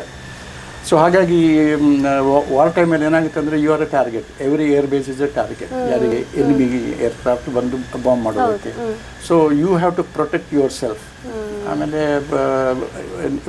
ಈಗ ವಿಮಾನಗಳು ಹಗಲು ರಾತ್ರಿ ಆಪರೇಷನಲ್ ಸಾರ್ಟಿ ಮಾಡ್ತಾ ಇರ್ತವೆ, ಕಾರ್ಗೋ ತಗೊಂಡು ಹೋಗ್ತವೆ, ಟ್ರೂಪ್ಸ್ ತಗೊಂಡು ಹೋಗ್ತಾರೆ, ಕ್ಯಾಶುವಲ್ಟಿನ ತಗೊಂಡು ಹೋಗ್ತಾರೆ, ವೆಪನ್ಸನ್ನು ತಗೊಂಡು ಹೋಗ್ತಾರೆ. ಸೊ ಈ ಎಫರ್ಟಿಗೆ ನಾವು ಎಲ್ಲರೂ ಸೇರಿಕೊಂಡು ಸಪೋರ್ಟ್ ಮಾಡಬೇಕಾಗುತ್ತೆ. ಮತ್ತು ಒಂದು ವೇಳೆ ನಿಮ್ಮಲ್ಲಿ ಬಾಂಬ್ ದಾಳಿ ಆದರೆ ಇಮಿಡಿಯೇಟ್ಲಿ ಅದರ ಕ್ಯಾಶುವಲ್ಟಿಗಳನ್ನು ಮ್ಯಾನೇಜ್ ಮಾಡಬೇಕು. ಆಮೇಲೆ ಆಲ್ಟರ್ನೇಟಿವ್ ವ್ಯವಸ್ಥೆಗಳನ್ನು ಮಾಡಬೇಕು. ಈಗ ಒಂದು ರೂಮ್ ಬಿದ್ದು ಹೋಯಿತು, ಒಂದು ಕುಕ್ ಹೌಸ್ ಡ್ಯಾಮೇಜ್ ಆಯಿತು, ಇನ್ನೊಂದು ಕಡೆಯಿಂದ ಆಲ್ಟರ್ನೇಟಿವ್ ಮಾಡಬೇಕು. ಇದಕ್ಕೆ ನಾವು ಪ್ಯಾಸಿವ್ ಏರ್ ಡಿಫೆನ್ಸ್ ಮತ್ತು ಗ್ರೌಂಡ್ ಡಿಫೆನ್ಸ್ ಅಂತ ಹೇಳ್ತೇವೆ. ಅದರಲ್ಲಿ ಈಗ ನಿಮ್ಮ ಯಾರಾದರೂ ಇಂಟರ್ನಲ್ ಸೆಬೋಟಿಯರ್ಸ್ ನಿಮ್ಮ ಪೆರಿಮೀಟರ್ ಫೆನ್ಸಿಂಗನ್ನು ಕಟ್ ಮಾಡಿ ಒಳಗೆ ಬಂದು ಒಳಗಿನಿಂದ ಬಾಂಬ್ ಮಾಡುವಂತಹದ್ದು, ಸಬಟಾಜ್ ಮಾಡುವಂತಹ ಚಾನ್ಸಸ್ ಇರುತ್ತೆ. ಅದಕ್ಕೆ ನಾವು 24 hours ಕಂಪ್ಲೀಟ್ ಕ್ಯಾಂಪಿನ ಪೆರಿಫರಿಯಲ್ಲಿ ಸುತ್ತಳತೆಯಲ್ಲಿ ನಾವು ಗಾರ್ಡ್ ಮಾಡ್ತಾ ಇರ್ತೇವೆ. ವೆಪನ್ ಇಟ್ಕೊಂಡು, ನಮ್ಮ ಹತ್ರ ವೆಪನ್ಸ್ ಇರುತ್ತೆ. ಒಂದು ಎವ್ರಿ 50 meters ಒಬ್ಬೊಬ್ಬ ನಾವು ಆರ್ಮ್ಡ್ ಇಟ್ಕೊಂಡು ನಮ್ಮ ಗಾರ್ಡಿಂಗ್ ಇರುತ್ತೆ. 24 hours ಇರುತ್ತೆ. ಆಮೇಲೆ ವಾಚ್ ಟವರ್ಸ್ ಇರ್ತವೆ. ಸೊ ಇದೆಲ್ಲ ವಾರ್ ಸಿನಾರಿಯೋ. ಅದು ವಾರ ಮುಗಿಯೋ ತನಕ ಈ ಥರ ನಾವು 24 hours ಡ್ಯೂಟಿನಲ್ಲಿ ಇರ್ತೇವೆ. ಕಂಪ್ಲೀಟ್ ಆಗಿ ವೆಪನ್ಸ್ ಇಟ್ಕೊಂಡಿರ್ತೇವೆ. ನಮಗೆ ಊಟ ತಿಂಡಿ ಅದಕ್ಕೆ ಸ್ವಲ್ಪ ಟೈಮ್ ಸಿಗುತ್ತೆ, ಸ್ವಲ್ಪ ನಿಮ್ಮ ದಿನಚರಿ ಸರ್ ಪೂರ್ಣವಾಗಿ ನೀವು during war time all are 24 hours engage. ನಿಮಗೆ ಕೇವಲ ಊಟ ತಿಂಡಿ ರೆಸ್ಟ್ ಮಾತ್ರ ಟೈಮಿಂಗ್ಸ್, ಬಾಕಿ ಟೈಮಲ್ಲಿ ಯು ಆರ್ ಆನ್ ಡ್ಯೂಟಿ. ಹಾಗೆ ಓಕೆ ಸರ್, ಇತ್ತೀಚೆಗೆ ಆಗ್ತಿರುವಂತಹ ಒಂದು ಜಮ್ಮು ಕಾಶ್ಮೀರದ ಪಹಲ್ಗಾಮ್ನಲ್ಲಿ ಒಂದು ನಡೆಯಿತು ದಾಳಿ. ಅದಕ್ಕೆ ಪ್ರತಿಯಾಗಿ ನಮ್ಮ ಭಾರತ ಆಪರೇಷನ್ ಸಿಂಧೂರ ಅನ್ನುವಂತಹ ಒಂದು ಕಾರ್ಯಾಚರಣೆಯನ್ನು ಕೂಡ ಮಾಡಿತ್ತು. ಈಗ ಮತ್ತೆ ಪಾಕ್ ಸೇಡು ತೀರಿಸಿಕೊಳ್ಳಿಕ್ಕೆ ಬೇರೆ ಬೇರೆ ಯತ್ನಗಳನ್ನು ಮಾಡ್ತಾ ಇದೆ. ನಿನ್ನೆ ಅಷ್ಟೇ ನೋಡಿದರೆ ಅವರು ಕ್ಷಿಪಣಿಗಳನ್ನು ಕೂಡ ಇದು ಮಾಡಿದ್ರು. ಅದನ್ನು ಕೂಡ ಆ ಒಂದು ಯತ್ನವನ್ನು ಕೂಡ ವಿಫಲ ಮಾಡುವಲ್ಲಿ ನಮ್ಮ ಭಾರತ ಯಶಸ್ವಿ ಆಯಿತು. ಸೊ ಈ ಎಲ್ಲ ಬೆಳವಣಿಗೆಗಳ ಬಗ್ಗೆ ಏನು ಹೇಳ್ತೀರಾ ಸರ್? ಇದು ಬಹಳ ಒಂದು ಅಂದರೆ ಆ್ಯಸ್ ಎ ಸೋಲ್ಜರ್, ಅಂದರೆ ಒಬ್ಬ ಮಿಲಿಟರಿಯ ದೃಷ್ಟಿಯಿಂದ ಹೇಳೋದಾದರೆ ಬಹಳ ಒಂದು ಉತ್ತಮವಾದಂಥ ಬೆಳವಣಿಗೆ. ಯಾಕಂತಂದರೆ ನಾವು 1947ರಿಂದ ನಾವು ಏನು ನೋಡ್ತಾ ಇದ್ದೇವೆ ಅಂದರೆ ಇತಿಹಾಸದ ಕಡೆಗೆ ನಾವು ಹೋಗಲೇಬೇಕಾಗಿದೆ. ಆವಾಗ ನಮ್ಮ ಪಾಕಿಸ್ತಾನ ಅಂತಂದರೆ ಅವ್ರು ನಮ್ಮೊಟ್ಟಿಗೆ ನಾವು ನಿಮ್ಮೊಟ್ಟಿಗೆ ಇರ್ಲಿಕ್ಕೆ ಸಾಧ್ಯ ಇಲ್ಲ ಅಂತ ಹೇಳಿ ಬೇರೆ ಹೋದವರು. ನಾವು ಬೇರೆ ನೀವು ಬೇರೆ, ಹಿಂದೂಗಳು ಮುಸ್ಲಿಮರು ಒಟ್ಟಿಗೆ ಇರ್ಲಿಕ್ಕೆ ಆಗೋದಿಲ್ಲ, ನಾವು ಬೇರೆ ನೇಷನ್ ನೀವು ಬೇಷ ಅಂತ ಹೇಳಿ ಹೋದವರು. ಆಯ್ತಪ್ಪ ಹೋಗಂತ ಕೊಟ್ಬಿಟ್ಟು, ಆದರೆ ಅವ್ರಿಗೆ ಸಮಾಧಾನ ಇರಲಿಲ್ಲ. ಅವ್ರೇನು ಮಾಡಿದರು, ಕಾಶ್ಮೀರದ ಮೇಲೆ ಅಟ್ಯಾಕ್ ಮಾಡಿದ್ರಲ್ವ. ಎಷ್ಟು ಶೀಘ್ರವಾಗಿ ಅಟ್ಯಾಕ್ ಮಾಡಿದ್ರು ಗೊತ್ತಾ ನಿಮಗೆ? ಅಕ್ಟೋಬರ್ 1947 ಅವರು ಆಕ್ರಮಣ ಮಾಡಿದರು. 1947 15 ಆಗಸ್ಟ್ಗೆ ಇಂಡಿಪೆಂಡೆನ್ಸ್ ಆದವರಿಗೆ 14, ನಮಗೆ 15. ಕೇವಲ 2.5 ತಿಂಗಳ ಒಳಗೆ ಅವರು ನಮ್ಮ ಮೇಲೆ ಆಕ್ರಮಣ ಮಾಡಿದರು. ಹಾಗಿದ್ರೆ ಅವರ ಮಾನಸಿಕತೆ ಏನಿದೆ ಅನ್ನೋದನ್ನು ಆ ಒಂದು ಇದರಿಂದ ನೀವು ನೋಡಬೇಕು. ಆವಾಗ ಅವರು ಸುಳ್ಳು ಹೇಳಲಿಕ್ಕೆ ಶುರು ಮಾಡಿದರು. ನಾವು ನಮ್ಮ ಸೈನಿಕರು ಅಟ್ಯಾಕ್ ಮಾಡಿದ್ದಲ್ಲ, ಕಬೀಲಾಗಳು ಅಂತ ಹೇಳ್ತೀವಿ, ಗುಡ್ಡಗಾಡಿನ ಜನರು ಅವರು ದಂಗೆ ಎದ್ದು ನಿಮ್ಮ ಮೇಲೆ ಬಂದದ್ದು ಅಂತ. ಅದು ಮಹಾ ದೊಡ್ಡ ಸುಳ್ಳದು. ಆವಾಗ ನಾವು ಏನು ಮಾಡಿದ್ವು, ಒಂದು ರೀತಿಯ ನಮ್ಮ ನೀತಿ ಆಗಿನ ನೆಹರೂರವರ ಕಾರಣದಿಂದಾಗಿ ಗೆಲ್ತಾ ಇದ್ದಂಥ ನಮ್ಮ ಸೈನಿಕರನ್ನು ನಾವು ನಿಲ್ಲಿಸಿ ಯುನೈಟೆಡ್ ನೇಷನ್ಸ್ಗೆ ಹೋಗಿ ಅಲ್ಲಿ ಯಾವುದು ಸೀಸ್ ಫೈರ್ ಅಗ್ರಿಮೆಂಟಿಗೆಲ್ಲ ಮಾಡಿ, ಅದಾದ ಮೇಲೆ ಅವತ್ತಿನಿಂದ ಪಾಕಿಸ್ತಾನಕ್ಕೆ ಅದೇ ಒಂದೇ ಒಂದು ಕನಸು ಅವರಿಗೆ, ಸಂಪೂರ್ಣ ಕಾಶ್ಮೀರ ನಮ್ಮದಾಗಬೇಕು ಅನ್ನುವಂಥ. ಮತ್ತೆ ಅದು ಒಂದು. ಇನ್ನೊಂದು, ಅವರೊಳಗೆ ಏನಾದರೂ ಸಮಸ್ಯೆಗಳಿದ್ದರೆ ಅವರ ಒಳಗೇನೆ ಯಾವುದಲ್ಲಿ ಪಾಕಿಸ್ತಾನದ ಒಳಗಿನಲ್ಲಿ, ಆವಾಗ ಅವರಿಗೊಂದು ಗುಮ್ಮನನ್ನು ತೋರಿಸ್ಬೇಕು. ಅದಕ್ಕೆ ಇಂಡಿಯಾ ಒಂದು ಗುಮ್ಮ. ನಮ್ಮ ಮೇಲೆ ಯಾವಾಗಲೂ ದ್ವೇಷ ಕಾಡ್ತಾ ಇರುವಂಥದ್ದು, ನಮ್ಮನ್ನು ಭಾರತೀಯರನ್ನು ಕಾಫಿರರು ಅಂತ ಹೇಳೋದು, ನಾವು ಸೆಕ್ಯುಲರ್ ಸ್ಟೇಟ್ ಅಂತ ನಾವು ಹೇಳ್ಕೊಂಡ್ರು, ಅವರು ನಮ್ಮನ್ನು ಹಿಂದೂ ರಾಜ್ ಅಂತಲೇ ಅವ್ರು ಹೇಳೋದು. ಆ ರೀತಿಯ ಒಂದು ಮಾನಸಿಕತೆಯಿಂದ ಅವರು ದ್ವೇಷದ ಭಾವನೆಯಿಂದ ಕೂಡಿದಂಥ ಒಂದು ಸಮಾಜ ಯಾವುದು ಪಾಕಿಸ್ತಾನ ನಿರ್ಮಾಣ ಆಗಿದೆ ಈ 75 ವರ್ಷಗಳಲ್ಲಿ. ಹಾಗಾಗಿ ಅವರು ಯಾವ ರೀತಿಯ ಕೆಲಸಕ್ಕೂ ಅವರು ಹೇಸುವಂಥವರಲ್ಲ. ಆದ್ದರಿಂದ ಈಗ ನೋಡಿ, ಹೆಂಗಸು ಮಕ್ಕಳ ಎದುರಿಗೆ ಎಲ್ಲ ನಿರ್ಮಮ ಕೊಗ್ಗಲೆನ್ನೆಲ್ಲ ಮಾಡಿದ್ದಾರೆ. ಅದು ಮಾತ್ರ ಅಲ್ಲ, ಇದರಲ್ಲಿ ಯಾವುದು ಪುಲ್ವಾಮಾ ಅಟ್ಯಾಕ್ ಆಯಿತು, ಆಮೇಲೆ ಇಂಥದ್ದು ಅವತ್ತಿಂದ ಇವತ್ತಿಗೆ ಬೇಕಾದಷ್ಟು ಅಮರನಾಥ್ ಯಾತ್ರಿಗಳ ಮೇಲೆ ಅಟ್ಯಾಕ್ ಆಯಿತು. ಬಾಂಬೆಯಲ್ಲಿ 26/11 ಅಟ್ಯಾಕ್. ಅವರಿಗೆ ಅಂದರೆ ಅವರಿಗೆ ಅವರದ್ರಲ್ಲಿ ಒಂದು ಹಬ್ಬದಲ್ಲಿ ಒಂದು ಕುರಿ ಕೊಯ್ತಾರಲ್ಲ, ಹಾಗೆ ಮನುಷ್ಯರಂದ್ರೆ ಅವರಿಗೆ ಒಂದು ಕುರಿ ಕೊಯ್ದ ಹಾಗೆ ಅವರಿಗೆ ಆ ರೀತಿ ಒಂದು ಮಾನಸಿಕತೆಯ ಒಂದು ಸಮಾಜ ಅಲ್ಲಿ ನಿರ್ಮಾಣ ಆಗಿದೆ. ಹಾಗಾದ್ರಿಂದ ನಾವು ಅವರಿಗೆ ಯಾವ ಸಂದರ್ಭದಲ್ಲಿಯೂ ವಿಶೇಷವಾಗಿ ಸಂಪೂರ್ಣ ಮೂಲದಿಂದ ನಾಶ ಮಾಡುವಂಥ ಇದಕ್ಕೆ ನಾವು ಹೋಗಲೇ ಇಲ್ಲ. ಹೋಗಬೇಕಾಗಿತ್ತು. ಈಗ 71ನಲ್ಲಿ ಬಾಂಗ್ಲಾದೇಶ ಆಯಿತು, 13 ದಿವಸದ ವಾರ ಆಯಿತು. ಆವಾಗಲೂ ನಾವು ಈಸ್ಟ್ ಬೆಂಗಾಲ್ ಅವರಿಗೆ ಬೆಂಗಾಲಿಗಳಿಗೆ ಅವರ ಒಂದು ಇದನ್ನು ಮಾಡಿಕೊಟ್ಟದ್ದಾಯ್ತಾ ಹೊರತು ವೆಸ್ಟ್ ಪಾಕಿಸ್ತಾನದಲ್ಲಿ ನಾವೇನು ಅವರಿಗೆ ಯಾವ್ದು ಮಾಡಲಿಲ್ಲ. ಮತ್ತು ನಾವು ಶಿಮ್ಲಾ ಅಗ್ರಿಮೆಂಟಲ್ಲಿ ನಾವು ಏನೆಲ್ಲ ಗೇನ್ ಮಾಡಿದ್ದು ಎಲ್ಲ ಬಿಟ್ಕೊಟ್ಟು ನಮಗೇನಾದ್ರೂ ಪ್ರಯೋಜನ ಏನಾಗಲಿಲ್ಲ. ಸೊ ನಮ್ಮಲ್ಲಿ ಒಂದು ರೀತಿಯ ಧಾರ್ಮಿಕ ಪ್ರಜ್ಞೆ ನಮ್ಮಲ್ಲಿ ಇದೆ.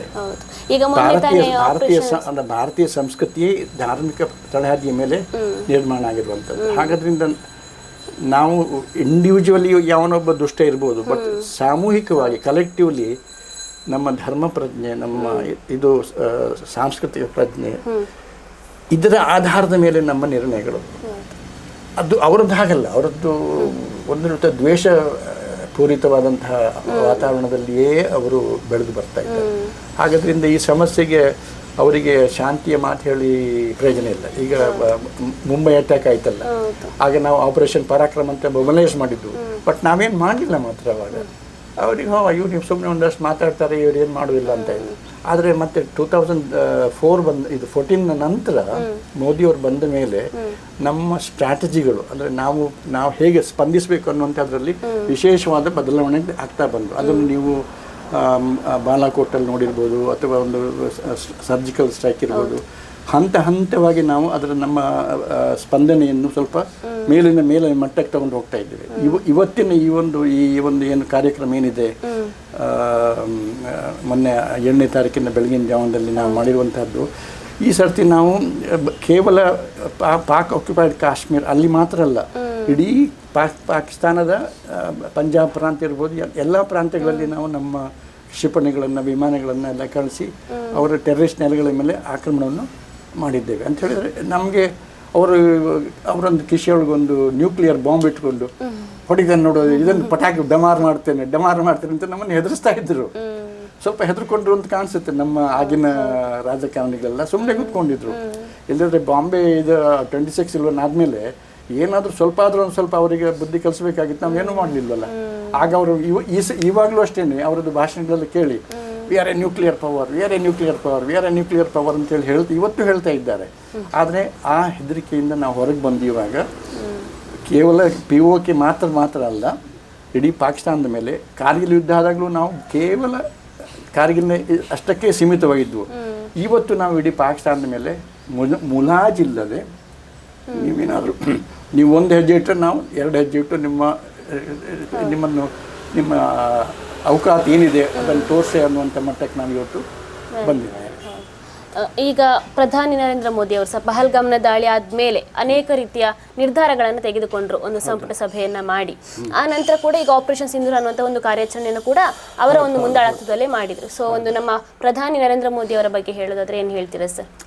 ಅವರ ಈ ಒಂದು ನಡೆ ಅಥವಾ ಮುಂದೆ ಯಾವ ಥರದ ಒಂದು ನಿಲುವನ್ನು ತಗೊಂಡ್ರೆ ನಮಗೆ ಒಳ್ಳೇದು ಅಂತ, ನಮ್ಮ ದೇಶಕ್ಕೆ ಒಳ್ಳೆಯದು? 100% ಎಕ್ಸಲೆಂಟ್. ನಮ್ಗೆ ಈ ರೀತಿ ಪೊಲಿಟಿಕಲ್ ಲೀಡರ್ಶಿಪ್ 1947 ಇದ್ದಿದ್ರೆ, ನೆಹರೂನ ಬದಲಿಗೆ ಗಾಂಧಿಯ ಬದಲಿಗೆ ಇವರು ಇದ್ದಿದ್ರೆ ಆಗ ಪಾಕಿಸ್ತಾನವೇ ಆಗ್ತಿರ್ಲಿಲ್ಲ. ಪಾಕಿಸ್ತಾನ ಯಾಕೆ ಆಗಬೇಕಾಗಿತ್ತು ಅವಾಗ? ಅದರ ಅವಶ್ಯಕತೆ ಇರಲಿಲ್ಲ. ಅದಾದ ಮೇಲೆ ನಮಗೆ ಒಂದು ಯೋಗ್ಯ ಒಬ್ಬ ಲೀಡರ್ ಸಿಕ್ಕಿದ್ದಂದ್ರೆ ಲಾಲ್ ಬಹದ್ದೂರ್ ಶಾಸ್ತ್ರಿ. ಆದರೆ ದುರದೃಷ್ಟವಶಾತ್ ಅವ್ರು 2 ವರ್ಷ ಅದಾದಮೇಲೆ ನಮಗೆ ಸಿಕ್ಕಿದವರೆಲ್ಲ ನಿಮ್ಗೆ ಗೊತ್ತುಂಟು, ನಾನೇನು ಹೇಳಬೇಕಾದ್ದೇ ಇಲ್ಲ. ಮನಮೋಹನ್ ಸಿಂಗ್ ಅಥವಾ ಬಾಕಿ ಎಲ್ಲರೂ ಅವರನ್ನು ನಾನು ಯಾವುದೇ ರೀತಿ ಒಬ್ಬ ಮಿಲಿಟರಿ ಅಧಿಕಾರಿಯಾಗಿ ಅವರ ನೇತೃತ್ವದ ಬಗ್ಗೆ ವಿಶೇಷವಾಗಿ ಹೇಳುವಂಥದ್ದು ಏನಿಲ್ಲ. ಇವರದ್ದು ಎಕ್ಸಲೆಂಟ್. ನಮಗೆ ಇಂತಹ ಲೀಡರ್ಸೇ ಬೇಕು. ಇವರ ಆರೋಗ್ಯ ಎಷ್ಟು ಸಮಯ ಆರೋಗ್ಯವಂತರಾಗಿರ್ತಾರೆ ಅಷ್ಟು ಸಮಯ ಇವರೇ ನಮ್ಮ ಲೀಡರ್ ಆಗಿರಬೇಕು. ಈಗ ದಾಳಿಯ ಮೇಲೆ ಪ್ರತಿ ದಾಳಿಗಳು, ಪ್ರತೀಕಾರದ ಮೇಲೆ ಪ್ರತೀಕಾರ, ಏಟಿನ ಮೇಲೆ ತಿರುಗೇಟು ಕೊಡ್ತಾನೆ ಇದ್ದಾರೆ, ಆಗ್ತಾನೆ ಇದೆ ಸರ್. ಭವಿಷ್ಯದಲ್ಲಿ ಮುಂದೆ ಭಾರತಕ್ಕೆ ಇದರಿಂದ ಏನಾದರೂ ನಷ್ಟ ಅಥವಾ ಹಿನ್ನಡೆ ಆಬ್ವಿಯಸ್ಲಿ ಇರ್ತದೆ ಏನಾದರೂ ಒಂದು ರೀತಿಯಲ್ಲಿ? ನೋಡಿ, ಯುದ್ಧ ಅಂತ ಹೇಳಿದ್ರೆ ನಷ್ಟ, ಅದರಲ್ಲಿ ಸಂಶಯವೇ ಇಲ್ಲ. ನೀವು ಮಹಾಭಾರತವನ್ನೇ ತಗೊಂಡು ನೋಡಿ. ಮಹಾಭಾರತ ಯುದ್ಧ ಮುಗಿದ ಮೇಲೆ ಉಳಿದದ್ದು ಯಾರು? ಪಾಂಡವರು ಮಾತ್ರ ಅಲ್ವಾ? ಕುಂತಿ, ಪಾಂಡವರು, ಅಭಿಮನ್ಯು ಸತ್ತೋದ, ಆಮೇಲೆ ಪಾಂಡವರು 5 ಮಕ್ಕಳು ಕೂಡ ಸತ್ತೋದ್ರಲ್ಲ. ಹಾಗೆ ಆಮೇಲೆ ಸೆಕೆಂಡ್ ವರ್ಲ್ಡ್ ವಾರ್ ಆದಾಗಲೂ ಅಷ್ಟೇ ಟೋಟಲ್ ಡಿವಾಸ್ಟೇಷನ್ ಆಗುತ್ತೆ. ಯುದ್ಧ ಅಂದ್ರೆ ನಷ್ಟ. ಆದರೆ ಧರ್ಮ ಅಧರ್ಮಗಳ ಪ್ರಶ್ನೆ ಬಂದಾಗ ನೀವು ಯಾವುದಾದ್ರೂ ಒಂದು ದೃಢ ನಿರ್ಧಾರವನ್ನು ತಗೊಳ್ಳೇಬೇಕಾಗುತ್ತೆ. ಹಾಗಾಗಿ ಈಗ ಈ ಪಾಕಿಸ್ತಾನದವರೊಟ್ಟಿಗೆ ಯುದ್ಧ ಆಗುವಾಗ ಒಂದಷ್ಟು ಹಾನಿಗಳು, ವಿಮಾನಗಳು ಬೀಳುವಂಥದ್ದು, ಒಂದಷ್ಟು ಸೈನಿಕರು ಸಾಯುವಂಥದ್ದು ಅಥವಾ ಸಿವಿಲಿಯನ್ಸ್ ಹಲಾಕಾಗುವಂಥದ್ದು, ಇದು ನಾವು ಆಕ್ಸೆಪ್ಟ್ ಮಾಡಲೇಬೇಕಾಗುತ್ತೆ. ಆದರೆ ಹಾಗೆ ನಷ್ಟ ಆಗುತ್ತೆ ಅಂತ ಕೈಕೊಟ್ಟು ಕುತ್ಕೊಳ್ಳಿಕ್ಕೂ ಆಗೋದಿಲ್ಲ. ಇಕನಾಮಿಕಲಿ, ಆರ್ಥಿಕವಾಗಿ ನಾವು ಸ್ವಲ್ಪ ಹಿನ್ನಡೆ ಆಗುತ್ತೆ. ಆಮೇಲೆ ಖರ್ಚು ತುಂಬ ಖರ್ಚಾಗುತ್ತೆ. ಒಂದು ಉದಾಹರಣೆಗೆ ವಿಮಾನಗಳು 200 ಕೋಟಿ, 300 ಕೋಟಿ, 400 ಕೋಟಿ, ಇಷ್ಟೆಲ್ಲ ಕೋಟಿ 100 ಕೋಟಿ ಇರುವಂಥ ವಿಮಾನಗಳು. ಆಮೇಲೆ ಈಗ ಎಲ್ಲ ಮದ್ದುಗುಂಡುಗಳು, ಶಸ್ತ್ರಾಸ್ತ್ರ, ಅದೆಲ್ಲ ತುಂಬ ಎಕ್ಸ್ಪೆನ್ಸಿವ್. ಅವುಗಳನ್ನ ರಿಪ್ಲೇಸ್ ಮಾಡುವಂಥದ್ದು. ಈಗ ಪಾಕಿಸ್ತಾನವೂ ಅಷ್ಟೇ, ನಾವು ಅಷ್ಟೇ, ನಮ್ಮ ಹೆಚ್ಚಿನ ಮದ್ದುಗುಂಡುಗಳೆಲ್ಲ ನಾವು ಆಮದು ಮಾಡುವಂಥದ್ದು, ಇಂಪೋರ್ಟ್. ನಾವು ಸ್ವತಂತ್ರವಾಗಿ ಮಾಡುವಂಥದ್ದು ಪಾಕಿಸ್ತಾನಕ್ಕೆ ಕಂಪೇರ್ ಮಾಡಿದರೆ ನಾವು ತುಂಬ ಮಾಡ್ತೇವೆ ನಾವೇ. ಈಗ ಬ್ರಹ್ಮೋಸ್, ಮಿಸೈಲ್, ಆಕಾಶ್, ಇದೆಲ್ಲ ನಾವು ಮಾಡ್ತಾ ಇದ್ದೇವೆ. ವಿಮಾನಗಳು ಅಷ್ಟೇ, ಹೆಲಿಕಾಪ್ಟರ್ಸ್, ಒಂದು ತೇಜಸ್ ಫೈಟರ್, ಇದನ್ನೆಲ್ಲ ನಮ್ಮಲ್ಲಿ ಈಗ ಆಗ್ತಾ ಇದೆ. ಬಟ್ ಸ್ಟಿಲ್ ತುಂಬ ನಾವು ಇಂಪೋರ್ಟ್ ಮಾಡ್ತಾ ಇದ್ದೇವೆ. ಫಾರಿನ್ ಎಕ್ಸ್ಚೇಂಜ್ ಕೊಡದಲ್ಲಿ ದುಡ್ಡು ಕೊಡಬೇಕಲ್ವಾ? So war is very very expensive, ಅದರಲ್ಲಿ ಸಂಶಯವೇ ಇಲ್ಲ. ಆದರೆ when it is inevitable, you have to fight. ಇತ್ತೀಚಿನ ದಿನಗಳಲ್ಲಿ ಯುವ ಜನತೆಗೆ ಸರ್ ಒಂದು ದೇಶದ ಬಗ್ಗೆ ಅಥವಾ ಒಂದು ದೇಶ ಪ್ರೇಮ ಅನ್ನುವಂಥದ್ದು ಕಡಿಮೆ ಆಗಿದೆ ಹೇಳೋದಕ್ಕಿಂತಲೂ ಯಾವುದೋ ಒಂದು ಸಂಕುಚಿತ ಭಾವನೆ ಏರ್ಪಟ್ಟಿದೆ. ಈಗ ಫಾರ್ ಎಕ್ಸಾಂಪಲ್ ಒಂದು ಪಾಕಿಸ್ತಾನ್ ಜಿಂದಾಬಾದ್ ಅನ್ನುವಂಥ ಒಂದು ಘೋಷಣೆ ಕೂಗೋದು, ಅಥವಾ ಆ ಒಂದು ಹುಚ್ಚಾಟ ಅಂತಲೂ ಹೇಳ್ಬೋದು, ಅಥವಾ ಆ ಒಂದು ವಯಸ್ಸಿಗೆ ಇರುವಂಥ ಒಂದು ಅಭ್ಯಾಸ ಅಂತಲೂ ಹೇಳ್ಬೋದು ಸರ್. ಸೊ ಈಗ ನಾವು ಪ್ರೆಸೆಂಟ್ಲಿ ಒಂದು ಯುವ ಜನತೆಯನ್ನು ದೇಶ ಪ್ರೇಮದತ್ತ ಅಥವಾ ಒಂದು ರಾಷ್ಟ್ರಭಕ್ತಿ ನಿರ್ಮಾಣ ಮಾಡಲಿಕ್ಕೆ ಯಾವ ಥರ ಪ್ರೇರೇಪಿಸಬಹುದು ಅಂತ? ನೋಡಿ, ಪಾಕಿಸ್ತಾನ ಜಿಂದಾಬಾದ್ ಅಂತ ಹೇಳಿದ್ರಲ್ಲ ನೀವು, ಯಾರು ಅದನ್ನು ಹೇಳೋದು? ನೀವು ಹೇಳ್ತೀರಾ? ಇಲ್ಲ, ನಾನು ಹೇಳ್ತೇನೆ, ಅವ್ರು ಹೇಳ್ತಾರೆ. ಯಾರೋ ಒಂದು ಸಮಾಜಕ್ಕೆ ಸಂಬಂಧಪಟ್ಟವ್ರು ಮಾತ್ರ ಹೇಳೋದು. ಅದಕ್ಕೆ ಕಾರಣ ಏನು ಅಂತಂತಂದರೆ ಅವರ ಮಾನಸಿಕತೆ, ಅವರಿಗೆ ಸಿಗುವಂಥ ಟ್ರೈನಿಂಗ್, ಅವರು ಹುಟ್ಟಿ ಬೆಳೆದು ಬರುವಂಥ ವಾತಾವರಣ. ಅದನ್ನು ನಾವು ಸ್ವಾತಂತ್ರ್ಯದ ನಂತರವೇ ಅದನ್ನು ನಾವಲ್ಲಿ ಭಾರತದಲ್ಲಿ ಬೆಳೀಲಿಕ್ಕೆ ಬಿಟ್ಟಿದ್ದೇವೆ. ಅದು ಅದರ ಕರಾಳ ಮುಖವನ್ನು ನಾವು ನೋಡ್ತಾ ಇರ್ತೇವೆ. ಅದನ್ನು ಹೇಗೆ ಬದಲಾಯಿಸಬೇಕು ಅದರ ಬಗ್ಗೆ ರಾಜಕಾರಣಿಗಳು, ವಿದ್ವಾಂಸರು ನಮ್ಮ ಅನುಭವದ ಮೇಲೆ, ಈ 75 ವರ್ಷಗಳ ಅನುಭವದ ಮೇಲೆ ನಾವು ಅದನ್ನು ಚಿಂತನೆ ಮಾಡಿ ಅದಕ್ಕೆ ಬೇಕಾದಂಥ ಏನಾದರೂ ಕಾರ್ಯಕ್ರಮಗಳನ್ನು ಕೈಗೊಳ್ಬೇಕು. ನೋಡಿ, ಇದರ ಬಗ್ಗೆ 1-2-3 ಪುಸ್ತಕಗಳನ್ನು ನೋಡಿ, ಇಲ್ಲಿದೆ. ಇದನ್ನು ನೋಡಿ, ಇದು ನೋಡಿ, ಇದರ ಹೆಸರೇನಿದೆ? The tragic illusion of Islamic state. ಇದನ್ನು ಯಾರು ಬರೆದವರು? ತಾರೆಕ್ ಫಟಾ ಅಂತೇಳಿ, ಪಾಕಿಸ್ತಾನಿಯವ್ರು ಬರೆದಿರೋದು. ಅಂತ ಹೇಳಿದ್ರೆ ಇವತ್ತಿಗೂ ಅವರ ಮನಸ್ಸಿನಲ್ಲಿ ಇಡೀ ಪ್ರಪಂಚದಲ್ಲಿ ಇಸ್ಲಾಮಿಕ್ ಸ್ಟೇಟ್ ಆಗಬೇಕು ಅನ್ನೋಂಥ ಒಂದು ಚಿಂತನೆ ಉಂಟು ಅನ್ನೋದನ್ನು ಒಬ್ಬ ಪಾಕಿಸ್ತಾನಿ ಮುಸ್ಲಿಂ ಲೇಖಕರೇ ಬರೆದಿದ್ದಾರೆ. ಇಡೀ ಪುಸ್ತಕವನ್ನು ನೀವು ಮಾನಸಿಕತೆ ಅದು ಯಾಕೆ ಏನು ಎನ್ನುವಂಥದ್ದು ಸಂಪೂರ್ಣ ವಿವರಣೆ ನಿಮಗೆ ಈ ಪುಸ್ತಕದಲ್ಲಿ ಸಿಗ್ತದೆ. ಆಮೇಲೆ ಇದೊಂದು ಪುಸ್ತಕವನ್ನು ನೋಡಿ, ಅದರ ಹೆಸರು ನೋಡಿ, creating a new Medina, state power, Islam and the quest for Pakistan in late colonial north India ಅಂತ ಹೇಳಿದರೆ ಅವರ ಮನಸ್ಸಿನಲ್ಲಿ ಇವತ್ತಿಗೂ ಕೂಡ ಪಾಕಿಸ್ತಾನ ಅನ್ನುವಂಥದ್ದು ಮದೀನಾ ಅನ್ನುವಂಥ ಒಂದು ಭಾವನೆ ಉಂಟು. ಮದೀನಾ ಅಂದರೆ ಏನು? ಮದೀನಾ ಅಂತ ಹೇಳಿದರೆ ಪ್ರೊಫೆಟ್ ಮೊಹಮ್ಮದ್ ಮೆಕ್ಕಾವನ್ನು ಬಿಟ್ಟು, ಮೆಕ್ಕಾದಲ್ಲಿ ಅವನಿಗೆ ವಿಶೇಷವಾದಂಥ ಅವನಿಗೆ ಸಿಕ್ಕಲಿಲ್ಲ, ಪ್ರೋತ್ಸಾಹ ಸಿಕ್ಕಲಿಲ್ಲ. ಅಲ್ಲಿಯ ಜನರು ಅವರನ್ನು ಅಷ್ಟು ಆದರಿಂದ ವಿಶ್ವಾಸದಿಂದ ನೋಡ್ಕೊಳ್ಳಿಲ್ಲ. ಅಲ್ಲಿಂದ ಓಡಿಸಿದ್ರು ಅಂತ ಕೆಲವರು ಹೇಳ್ತಾರೆ, ಅವರಾಗಿ ಹೋದರು ಅಂತ ಹೇಳ್ತಾರೆ. ಅಲ್ಲಿಂದ ಮೆದೀನಾಕ್ಕೆ ಹೋದರು. ಮೆದೀನಾದಲ್ಲಿ ಕ್ರಿಶ್ಚಿಯನ್ರು ಮತ್ತು ಜೂಗಳಿದ್ದರು, ಯಹೂದ್ಯರು. ಅವರೊಟ್ಟಿಗೆ ಒಪ್ಪಂದ ಮಾಡಿಕೊಂಡು ಕಾಲಕ್ರಮೇಣ ಅವರನ್ನು ಇವರೊಟ್ಟಿಗೆ ಸೇರಿಸ್ಕೊಂಡು ಅಲ್ಲಿಂದ ಮುಂದೆ ಇಸ್ಲಾಮನ್ನು ಅವರು ಮುಂದುವರಿಸ್ಕೊಂಡು ಹೋದರು. ಹಾಗೆಯೇ ಅಂದರೆ ಅದು ಹೊಸತಾಗಿ ಇಸ್ಲಾಮಿನ ಒಂದು ರಾಷ್ಟ್ರ ಮೆದೀನಾ ಅನ್ನುವಂಥದ್ದು. ಅದಕ್ಕೋಸ್ಕರ ಪಾಕಿಸ್ತಾನವನ್ನು ಆಗಿನ ಮುಸ್ಲಿಂ ಲೀಡರ್ಸ್ 1947 ಆ ಟೈಮ್ನಲ್ಲಿ ಅದನ್ನು ಕ್ರಿಯೇಟಿಂಗ್ ನ್ಯೂ ಮೆದೀನಾ, ನಾವು ಪಾಕಿಸ್ತಾನವನ್ನು ಹೊಸ ಮೆದೀನಾವನ್ನು ಮಾಡ್ತಾ ಇದ್ದೇವೆ ಅಂತ ಹೇಳಿದರು. ಇವತ್ತು ಜನರಲ್ ಆಸಿಫ್ ಮುನೀರ್ ಅವನು ಕೂಡ ಇದೇ ಮಾತನ್ನು ಹೇಳ್ತಾನೆ. ಮೊನ್ನೆ ಅವನ ಭಾಷಣವನ್ನು ಬೇಕಿದ್ದರೆ ನೀವು ಯೂಟ್ಯೂಬಿಗೆ ಹೋಗಿ ಕೇಳಿ, ಅವರ ಭಾಷಣದಲ್ಲಿ ನಿಮಗೆ ಅದು ಸಿಗುತ್ತೆ. ಮತ್ತು ಇನ್ನೊಂದು ಪುಸ್ತಕವನ್ನು ನೋಡಿ, ಜಿಹಾದಿಸ್ಟ್ ಥ್ರೆಟ್ ಟು ಇಂಡಿಯಾ. ಇದನ್ನು ಬರೆದವರು ತುಫೈಲ್ ಅಹಮದ್. ಇವರು ಕೂಡ ಮುಸಲ್ಮಾನರೇ. ಅಂದರೆ ಭಾರತಕ್ಕೆ ಈ ಜಿಹಾದಿಂದ ಯಾವ ರೀತಿಯ ಅಪಾಯ ಇದೆ ಎನ್ನುವಂಥದ್ದು ವಿವರವಾಗಿ ಪುಸ್ತಕದಲ್ಲಿ ಬರೆದಿದ್ದಾರೆ. ನಾನು ಇದನ್ನೆಲ್ಲ ಯಾಕೆ ತೋರಿಸ್ತಾ ಇದ್ದೇನೆ ಅಂತ ಹೇಳಿದರೆ, ನೀವು ಕೇಳಿದ ಪ್ರಶ್ನೆಗೆ ಉತ್ತರ ಇಲ್ಲಿ ಉಂಟು.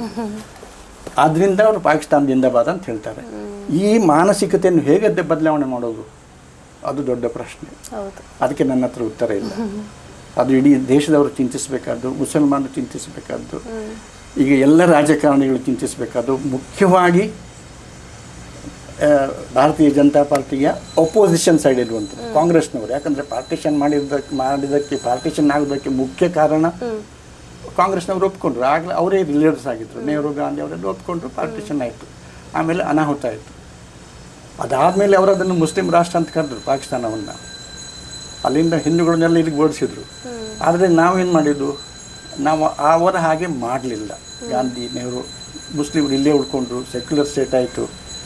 ಆದರೆ ಅವರು 100% ಭಾರತೀಯರು ಇವತ್ತಿಗೂ ಆಗಿದ್ದಾರೋ ಅನ್ನೋ ಪ್ರಶ್ನೆಗೆ ಏನು ಉತ್ತರ ಹೇಳ್ತೀರಿ ನೀವು ಕೇಳಿದ ಪ್ರಶ್ನೆಗೆ ಅದೇ ಉತ್ತರ. ನೀವು ಹೇಳಿದ್ರಲ್ಲ ಯಾಕೆ ಪಾಕಿಸ್ತಾನ ಜಿಂದಾಬಾದ್ ಅಂತ ಹೇಳ್ತಾರೆ ಅಂದರೆ, ಅದಕ್ಕೆ ಇದೇ ಉತ್ತರ. ನೀವು ಯೋಜನೆಯಲ್ಲಿ ಬಿದ್ದರೆ ಅಂತ ಕಾಣ್ತದೆ. ನನ್ನ ಪ್ರಶ್ನೆ ಇದನ್ನು ಕೇಳಿ ಇದು ಸತ್ಯ. ಇದು ಹೌದೌದು. ಇಲ್ಲದೆ ಇಷ್ಟು ಪುಸ್ತಕ ಯಾಕೆ ಬರೀತಾರೆ? ಇವರೆಲ್ಲ ಮಹಾ ತಿಳುವಳಿಕೆ ಇದ್ದವರು ಎಷ್ಟೆಷ್ಟು ರಿಸರ್ಚ್ ಮಾಡಿ ಎಲ್ಲ ಬರೆದಿದ್ದಾರೆ. ಇದನ್ನೆಲ್ಲ ಇದರಲ್ಲಿರುವ ಎಲ್ಲ ವಿಚಾರ ಹೇಳ್ತಾ ಹೋದರೆ ಟೈಮ್ ಸಾಕಾಗಲಿಕ್ಕಿಲ್ಲ. ಅಷ್ಟೊಂದು ಇನ್ನೂ ಸಹ ಬೇಕಾದಷ್ಟು ಪುಸ್ತಕಗಳಿದ್ದಾವೆ ನನ್ನ ಹತ್ರ. ಹೀಗೆ ಈ ಜಿಹಾದ್ ಅನ್ನುವಂಥದ್ದು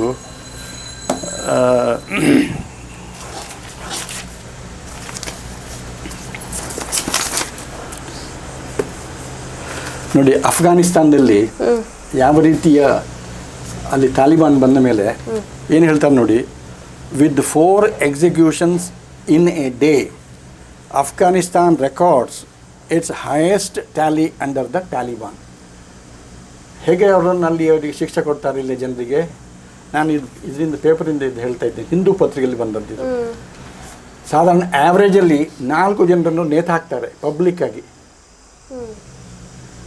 ನಮ್ಮಲ್ಲಿ ಯಾರಿಗಾದರೂ ಎಕ್ಸಿಕ್ಯೂಷನ್ ಶಿಕ್ಷೆ ಆಗಬೇಕಾದ್ರೆ 20 ವರ್ಷಗಳ ತನಕ ಕೋರ್ಟ್ ಕೇಸ್, ಆ ಕೇಸು ಪ್ರೆಸಿಡೆಂಟು ಅದು ಇದು ಇರೋದು ಹಾಗಲ್ಲ. ಫಟಾಫಟ್ ಪಬ್ಲಿಕ್ ತಾಲಿಬಾನ್ ಇಂಥದ್ದು ಬೇಕಾದಷ್ಟು. ಹಾಗೆ ಆ ರೀತಿಯ ಮಾನಸಿಕತೆ ಹೇಗೆ ಬರ್ತದೆ? ಈಗ ನಮ್ಮಲ್ಲಿ ಹೆಂಗಸರ ಬಗ್ಗೆ ಗೌರವ, ಪ್ರಾಣಿಗಳ ಬಗ್ಗೆ ಗೌರವ, ಅಹಿಂಸೆ, ಇದು ನಮ್ಮ ಸಂಸ್ಕೃತಿಯಿಂದ, ನಮ್ಮಲ್ಲಿರುವಂತಹ ಸಿದ್ಧಾಂತಗಳಿಂದ, ನಮ್ಮಲ್ಲಿರುವಂಥ ಧಾರ್ಮಿಕ ತತ್ವಗಳಿಂದ ಬರ್ತದೆ. ನಾವು ಇನ್ನು ಮುಂದೆ ಯೋಚನೆ ಮಾಡ್ತೇವೆ. ಒಂದು ಇಲಿಯೇ ನಮ್ಮನೆಯಲ್ಲಿ ಉದಾಹರಣೆಗೆ ಒಂದು ಇಲಿ ಗೂಡಲ್ಲಿ ಒಂದು ಇಲಿ ಬಿತ್ತು ಅಂತ ಇಟ್ಕೊಳ್ಳುವ, ಅದನ್ನು ಸಹ ನಾವು ಕೊಲ್ಲಿಕ್ಕೆ ಹಿಂದೆ ಮುಂದೆ ನೋಡ್ತೇವೆ ಅಲ್ವಾ? ಇದು ನಮ್ಮ ತತ್ವಚಿಂತನೆಗಳಿಂದ. ಅವರಲ್ಲಿ ಹಾಗಲ್ವಲ್ಲ, ಕೊಲ್ಲುದು ಇಲ್ಲಿ ನೋಡ್ತಾ ಇದ್ದೀರಲ್ಲ, ಇಲ್ಲಿ ನೇತು ಹಾಕಿಬಿಡ್ತಾರೆ ಎಲ್ಲ. ಇದನ್ನು ತೊಗೊಂಡು ಬರ್ತಾರೆ ಪಬ್ಲಿಕಲ್ಲಿ, ಎಲ್ರಿಗೂ ಬಂದು ನೋಡಿ ಅದನ್ನು ನೋಡ್ಬೋದು. ಆ ರೀತಿ ಫುಟ್ಬಾಲ್ ಮ್ಯಾಚ್ ನೋಡಿದ ಹಾಗೆ. ನೋಡಿ ಇಲ್ಲಿದೆ, ಇವನು ಹೇಳ್ತಾನೆ, days after 4 shot Taliban leader says executions are part of Islam. ಇದು ಕೂಡ ಹಿಂದೂ ಪತ್ರಿಕೆಯಿಂದ ನಾನು ನಿಮ್ಗೆ ಹೇಳ್ತಾ ಇರುವಂಥ ವೈಲೆನ್ಸ್ ಹೀಗೆ. ಸೊ ಇದು ಸಮಸ್ಯೆ. ಅದಕ್ಕೆ ನಾವು ಈಗ ಇದೆಲ್ಲ ಆಗ್ತಾ ಉಂಟಲ್ಲ ಪಾಕಿಸ್ತಾನದಲ್ಲಿ, ಇದೆಲ್ಲ ಟೆಂಪರರಿ. ಇದು ಲಾಂಗ್ ಟರ್ಮ್ ನಾವು ಯೋಚನೆ ಮಾಡಬೇಕಾಗಿದೆ.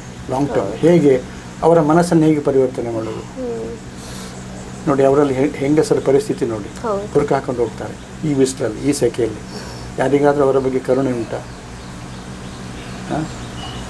ಅವರು ನಮ್ಮ ಹಾಗೆ ಮನುಷ್ಯರು ಅನ್ನುವಂಥ ಭಾವನೆ ಉಂಟಾ? ನೀವೇ ಯೋಚನೆ ಮಾಡಿ.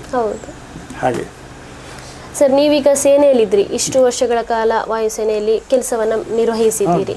ಈಗ ನಿಮ್ಮ ಕಾಲಾವಧಿಯಲ್ಲಿ ನೋಡೋದಕ್ಕಿಂತ ಮತ್ತೆ ಈಗ ಪ್ರೆಸೆಂಟ್ ಒಂದು ಸೇನಾ ವ್ಯವಸ್ಥೆ ಇರೋದಕ್ಕಿಂತ ಏನಾದರೂ ಭಿನ್ನತೆ ಇದೆಯಾ ಸರ್? ಹೇಗೆ ಭಿನ್ನತೆ ಯಾವುದರಲ್ಲಿ?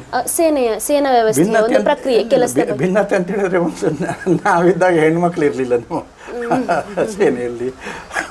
ಅಂದರೆ ಡಾಕ್ಟರ್ಸ್ ಮತ್ತು ನರ್ಸ್ಗಳಿದ್ರು, ಅದು ಬಿಟ್ಟರೆ ಬಾಕಿ ಎಲ್ಲ ಡಿಪಾರ್ಟ್ಮೆಂಟಲ್ಲಿ ಹೆಣ್ಮಕ್ಳು ಇರಲಿಲ್ಲ.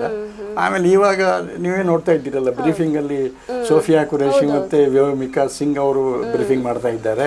ಆಮೇಲೆ ವಿಮಾನ ಬಿಡ್ತಾ ಇದ್ದಾರೆ, ಇದನ್ನು ಮಾಡ್ತಾ ಇದ್ದಾರೆ. ಸೊ ಅದು ಒಂದು ದೊಡ್ಡ ಚೇಂಜಸ್ಸು.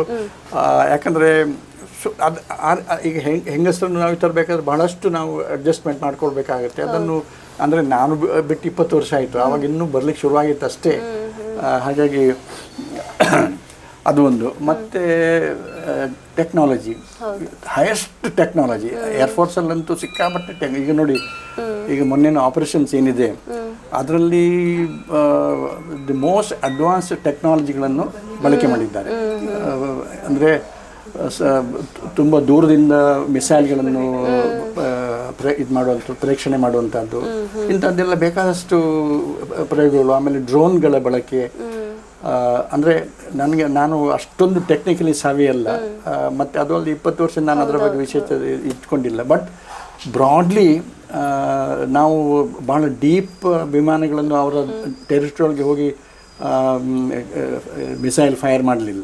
ಬಹಳ ದೂರದಿಂದ 100 ಕಿಲೋಮೀಟರ್ ದೂರದಿಂದ ಆ ರೀತಿಯ ಮಿಸೈಲ್ಗಳನ್ನೆಲ್ಲ ಉಪಯೋಗಿಸಿದ್ದಾರೆ. ಮತ್ತು ಅಡ್ವಾನ್ಸ್ ಫ್ರಾನ್ಸಿಂದ ತಂದದ್ದು, ಇಸ್ರೇಲಿಂದ ಇರ್ಬೋದು. ಸೊ ಟೆಕ್ನಾಲಜಿ ತುಂಬ ಅಡ್ವಾನ್ಸ್ ಆಗಿದೆ. ಆಮೇಲೆ ಮತ್ತು ಈಗ ಬರುವ ಎಲ್ಲ ಯಂಗ್ಸ್ಟರ್ಸ್ ಎಲ್ಲ ತುಂಬ ಅವರದ್ದು ಎಕ್ಸ್ಪೋಜರ್ ಅಂತ ನಾವೇನು ಹೇಳ್ತೇವೆ. ಉದಾಹರಣೆಗೆ ನಾನು ಏರ್ಫೋರ್ಸ್ ಸೇರಿದಾಗ ನನಗೆ ಮಿಲಿಟ್ರಿಯ ಬಗ್ಗೆ, ಏರ್ಫೋರ್ಸ್ನ ಬಗ್ಗೆ ಏನು ತಿಳುವಳಿಕೆ ಇರಲಿಲ್ಲ, ಏನು ವಿಶೇಷ ನನಗೆ ಗೊತ್ತೂ ಇರಲಿಲ್ಲ, ಹೇಳುವವರು ಇರಲಿಲ್ಲ, ಅಂತಹ ವಾತಾವರಣ ಇರಲಿಲ್ಲ. ಇವತ್ತು ಹಾಗಲ್ಲ, ಟಿ ವಿ, ನಿಮ್ಮ ಮೊಬೈಲ್ ಇದೆ, everything is on your finger tip. ನಿಮ್ಗೆ ಯಾವ ನಾಲೆಜ್, ಯಾವ ಇನ್ಫಾರ್ಮೇಷನ್ ಬೇಕಿತ್ತು, it is on your finger tip. ಅಂಥ ವಾತಾವರಣದಲ್ಲಿ ಇರೋದ್ರಿಂದ ಅಲ್ಲಿಯ ಇದು ಕೂಡ ಅಷ್ಟು ಬದಲಾವಣೆಗಳಾಗಿದ್ದಾವೆ ಇವಾಗ. ಮತ್ತು ನಮಗೆಲ್ಲ ಪೇಂಡ್ ಎಲಿಮೆಂಟ್ಸ್, ಪರ್ಕ್ಸ್ ನಮಗೇನು ಸಿಗ್ತಿತ್ತು ಅದು ಅಷ್ಟು ವಿಶೇಷವಾಗಿರಲಿಲ್ಲ. ಅಂದರೆ ಇವತ್ತಿಗೆ ಕಂಪೇರ್ ಮಾಡಿದರೆ ಇವಾಗ ಟ್ರೈನಿಂಗ್ ಟೈಮಲ್ಲೇ ಒಳ್ಳೆ ಮೋಸ್ಟ್ ಅಡ್ವಾನ್ಸ್ಡ್ ಕಾರೆಲ್ಲ ತಗೊಂಡು, ನಾನು 3 ವರ್ಷದ ನಂತರ ಒಂದು ಸ್ಕೂಟರ್ ತಗೊಂಡದ್ದು ನಾನು. ಅಂದರೆ financially also they are well. ಅದು not an important issue, but ಅವ್ರ ಟ್ರೈನಿಂಗ್, ಅವ್ರದ್ದು efficiency, Indian armed forces are exceptionally well train. ಅವ್ರದ್ದು ಕಮಿಟ್ಮೆಂಟ್, ಅವ್ರದ್ದು ಡೆಡಿಕೇಶನ್, ಅದ್ರ ಬಗ್ಗೆ I am very proud. Very proud. One of the very efficient, well trained military in the world. Okay, ಕೊನೆಯದಾಗಿ sir, ಈಗ ನಿವೃತ್ತಿ ಜೀವನವನ್ನು ನೀವು ಕಳೀತಾ ಇದ್ದೀರಾ. ಸೊ ನಿಮ್ಮದು ಈಗಲೂ ಕೂಡ ನೀವು ಬೇರೆ ಬೇರೆ ಯುವಜನತೆಗಾಗಿರ್ಬೋದು ಅಥವಾ ವಿದ್ಯಾರ್ಥಿಗಳಿಗಾಗಿರ್ಬೋದು ರಾಷ್ಟ್ರೀಯತೆಯ ಒಂದು ಚಿಂತನೆಯನ್ನು ಬಿತ್ತುವ ಕೆಲಸದಲ್ಲಿ ಈಗಲೂ ಕೂಡ ಸಕ್ರಿಯರಾಗಿದ್ದೀರಿ. ಸೊ ಈ ಮುಖ್ಯವಾಗಿ ನಮ್ಮ ಯುವಜನತೆಗಾಗಿರ್ಬೋದು ಅಥವಾ ಕೆಲವೊಂದು ಕಡೆಯಲ್ಲಿ ನೋಡೋದಾದರೆ ನಮ್ಮ ದೇಶದಲ್ಲಿ ಇದ್ದುಕೊಂಡೇ ದೇಶದ ಮೇಲೆ ಪಿತೂರಿ ನಡೆಸುವಂತಹ ಕೆಲಸಗಳು ಕೂಡ ಆಗ್ತಾನೇ ಇದೆ. ಸೊ ಅಂಥವರೆಲ್ಲರಿಗೂ ಕೂಡ ನಿಮ್ಮ ಒಂದು ಅನುಭವದ ಮೇರೆಗೆ ಏನೆಲ್ಲ ಸಲಹೆಗಳನ್ನು ಕೊಡಲಿಕ್ಕೆ ಇಷ್ಟಪಡ್ತೀರಾ ಅಂತ? ಸಲಹೆ ಅಂದರೆ ಇಷ್ಟೇ, ನೇಷನ್ ಫಸ್ಟ್ ಅಂತ ಮೋದಿಯವರು ಹೇಳ್ತಾರೆ ಅಲ್ವಾ, ಕೇಳಿದ್ದಾರೆ, ನೇಷನ್ ಫಸ್ಟ್. ಆಮೇಲೆ ರಾಷ್ಟ್ರ ದೇವೋಭವ, ನಾನು ಹೇಳಿದ್ದಲ್ಲ ನನ್ನ RSS ಚಿಂತನೆ ಅಂತ ಹೇಳಿ, ನಿಮ್ಮ ದೇಶ, ನಿಮ್ಮ ರಾಷ್ಟ್ರ ಇದ್ದರೆ ನೀವು, ಇಲ್ಲದಿದ್ದರೆ ನಿಮಗೆ ಗುಲಾಮಿ. ಈಗ ಭಾರತದ 1000 ವರ್ಷಗಳ ಗುಲಾಮಿಯನ್ನು ಅನುಭವಿಸುತ್ತಲ್ವ, ಹಾಗೆ ನಮ್ಮಲ್ಲಿ ಫಿಸಿಕಲ್ ಸ್ಲೇವರಿ ಇಲ್ಲದಿದ್ರೂ ಎಲ್ಲ ವಿಚಾರಗಳಲ್ಲಿ ಸಾಂಸ್ಕೃತಿಕವಾಗಿ ನಮ್ಮ ಮೇಲೆ, ಮಾನಸಿಕವಾಗಿ ನಮ್ಮ ಮೇಲೆ ಪರ ರಾಷ್ಟ್ರಗಳ ಇದು ಬರ್ಬೋದು. ಅದರಿಂದ ದೇಶವನ್ನು ನಾವು, ದೇಶದ ಬಗ್ಗೆ, ದೇಶದ ಇತಿಹಾಸದ ಬಗ್ಗೆ, ದೇಶದ ಸಂಸ್ಕೃತಿಯ ಬಗ್ಗೆ ಅದನ್ನು ನಮ್ಮ ಮೊದಲನೇ ಆದ್ಯತೆಯನ್ನಾಗಿ ಮಾಡಿಕೊಳ್ಬೇಕು. ನಮ್ಮ ಇತಿಹಾಸವನ್ನು ನಾವು ಚೆನ್ನಾಗಿ ತಿಳ್ಕೊಳ್ಬೇಕು. ಇತಿಹಾಸದಲ್ಲಿ ಆದಂಥ ಪ್ರಮಾದಗಳನ್ನು ನಾವು ಅದರ ಬಗ್ಗೆ ನಮಗೆ ಸಂಪೂರ್ಣ ಅರಿವಿರಬೇಕು, ಚಿಂತನೆ ಮಾಡಬೇಕು, ಓದಬೇಕು. ಉತ್ತಮ ಪುಸ್ತಕಗಳನ್ನು, ದೇಶಭಕ್ತರನ್ನು, ಯಾರ್ಯಾರು ದೇಶಕ್ಕಾಗಿ ಪ್ರಾಣ ಕೊಟ್ಟಿದ್ದಾರೆ ಅವರ ಬಗ್ಗೆ ತಿಳುವಳಿಕೆ ಇಟ್ಕೊಳ್ಬೇಕು. ಮತ್ತು ಇತ್ತೀಚಿನ ದಿನಗಳಲ್ಲಿ ನಮ್ಮಲ್ಲಿ, ನಮ್ಮ ಯುವಜನತೆಯಲ್ಲಿ ಒಂದು ರೀತಿಯ ಈ ಪಾಶ್ಚಾತ್ಯ ಪ್ರಭಾವದ ಒಂದು ಇಂಗ್ಲೀಷ್ ಮೀಡಿಯಂ ಎಜುಕೇಷನ್ನ ಪ್ರಭಾವದಿಂದಾಗಿ ಅವರಲ್ಲಿ ಒಂದು ರೀತಿಯ ಪಾಶ್ಚಾತ್ಯ ಗುಲಾಮಿ ಮಾನಸಿಕತೆ ಬೆಳೆಯುವಂಥದ್ದು. ಉದಾಹರಣೆಗೆ ಈಗ ನಾನು ಕೆಲವು ವರ್ಷ ಹಳ್ಳಿಯವ, ಅಲ್ಲಿ ನಾನು ನೋಡ್ತೇನೆ ಇವಾಗಲೂ, ಈಗ ಅಲ್ಲಿಯ ಹಳ್ಳಿಯವರು ಸಹ ಪಿಜ್ಜಾ ಗಿಜ್ಜೆಲ್ಲ ತಿನ್ನಿಗೆ ಶುರು ಮಾಡಿದ್ದಾರೆ. ಅವರಿಗೆಲ್ಲ ಒಂದು ರೀತಿಯ, ಮತ್ತು ಕೆಲವರಿಗೆ ಹೆಂಗೆ ತುಳು ಪಾತ್ರೆ ಬರ್ಪೂಜಿ ಅಂತ ಹೇಳೋರು ನಾನು ಕೆರವಾಶೆಯಲ್ಲಿ ನೋಡ್ತಾ ಇದ್ದೇನೆ. ಅವರ ಮಾತೃಭಾಷೆ ತುಳು, ಆದರೆ ಇಂಗ್ಲೀಷ್ ಮೀಡಿಯಂ ಹೆಂಗೆ ತುಳು ಪಾತ್ರೆ ಬರ್ಪೂಜಿ ಒಂತೊಂತೆ ಬರ್ಪುಂಟು ಅಂತ ಹೇಳ್ತಾರೆ. ಆ ರೀತಿಯ ಒಂದು ಮಾನಸಿಕ ಸ್ಲೇವರಿ ಅಥವಾ ಗುಲಾಮಿ ಮಾನಸಿಕತೆ ನಮ್ಮಲ್ಲಿ ಬೆಳೀತಾ ಇದ್ದಾರೆ. ಅದರಿಂದ ನಾವು ಹೊರಗೆ ಬರಬೇಕಾದ್ರೆ ನೇಷನ್ ಫಸ್ಟ್, ನಮ್ಮ ಇತಿಹಾಸ, ನಮ್ಮ ಸಂಸ್ಕೃತಿ, ನಮ್ಮ ಪುರಾಣಗಳು, ನಾವು ಭಾಳಷ್ಟು ಇಡೀ ಪ್ರಪಂಚದಲ್ಲಿ ನಮ್ಮಷ್ಟು ಹಳೆಯದಾದ ಸಂಸ್ಕೃತಿ ಇಲ್ಲವೇ ಇಲ್ಲ. ಅದು ಎಲ್ಲ ಈಗ ಬದಲಾವಣೆಯಾಗಿ ನಾಶವಾಗಿದೆ. ಆದರೆ ನಾವು ಅದರ ಬಗ್ಗೆ ಬಹಳ ವಿಶೇಷವಾಗಿ ಹೆಮ್ಮೆ ಪಟ್ಕೊಂಡು ಕೈ ಕಟ್ಕೊಂಡು ಕೂತ್ಕೊಳ್ಳುವಾಗಿಲ್ಲ. ಅದರ ಬಗ್ಗೆ ಅದನ್ನು ಉಳಿಸ್ಕೊಳ್ಳಿಕ್ಕೆ ವಿಶೇಷ ಪ್ರಯತ್ನವನ್ನು ಮಾಡಬೇಕು. ಇತ್ತೀಚಿನ ದಿನಗಳಲ್ಲಿ ನೀವೊಂದು ವೋಕಿಸಮ್ ಅನ್ನುವಂಥ ಒಂದು ಶಬ್ದವನ್ನು ನೀವು ಕೇಳಿರ್ಬೋದು, ಕೇಳಿದ್ದೀರಾ? ಇಲ್ಲ, ವೋಕಿಸಮ್, WOKE, ಅದರ ಬಗ್ಗೆ ಸ್ವಲ್ಪ ಸ್ಟಡಿ ಮಾಡಿ ನೋಡಿ. ಅದು ಅಮೆರಿಕದ ಹಾರ್ವರ್ಡ್ ಯೂನಿವರ್ಸಿಟಿಯಲ್ಲಿ ಹುಟ್ಟಿದಂಥ ಒಂದು ಮಲೇರಿಯಾ ಪಿಡುಗಿದ್ದ ಹಾಗೆ ಅದೀಗ ನಮ್ಮ ಯುವಜನತೆಯನ್ನೆಲ್ಲ ಆವರಿಸ್ತಾ ಇದೆ. ಹಾಗಾಗಿ ಅದರ ಬಗ್ಗೆ ತಿಳುವಳಿಕೆ ಇರಬೇಕು. ಮತ್ತು ಅದು ನಮ್ಮ ಮನಸ್ಸನ್ನು ಹಾಳು ಮಾಡಿದಾಗೆ, ನಮ್ಮ ಯುವಜನತೆಯ ಮನಸ್ಸನ್ನು ಹಾಳು ಮಾಡಿದಾಗೆ ನೋಡ್ಕೊಳ್ಬೇಕು. ಮತ್ತು ಬಹಳಷ್ಟು ಇಂಪಾರ್ಟೆಂಟ್ ಏನಂತ ಹೇಳಿದರೆ, ಪ್ರತಿಯೊಬ್ಬ ಯುವಕ ಅಥವಾ ಯುವತಿ ಕೆಲಸಕ್ಕೆ ಹೊರಡುವಾಗ ಅವರ ಮೊದಲನೇ ಆದ್ಯತೆ, ಫಸ್ಟ್ ಕರಿಯರ್ ಪ್ರಯಾರಿಟಿ ಏನಂತಂದರೆ ಆರ್ಮ್ಡ್ ಫೋರ್ಸಸ್ಸಿಗೆ ಸೇರುವಂಥದ್ದು ಪ್ರಯತ್ನ ಮಾಡಬೇಕು.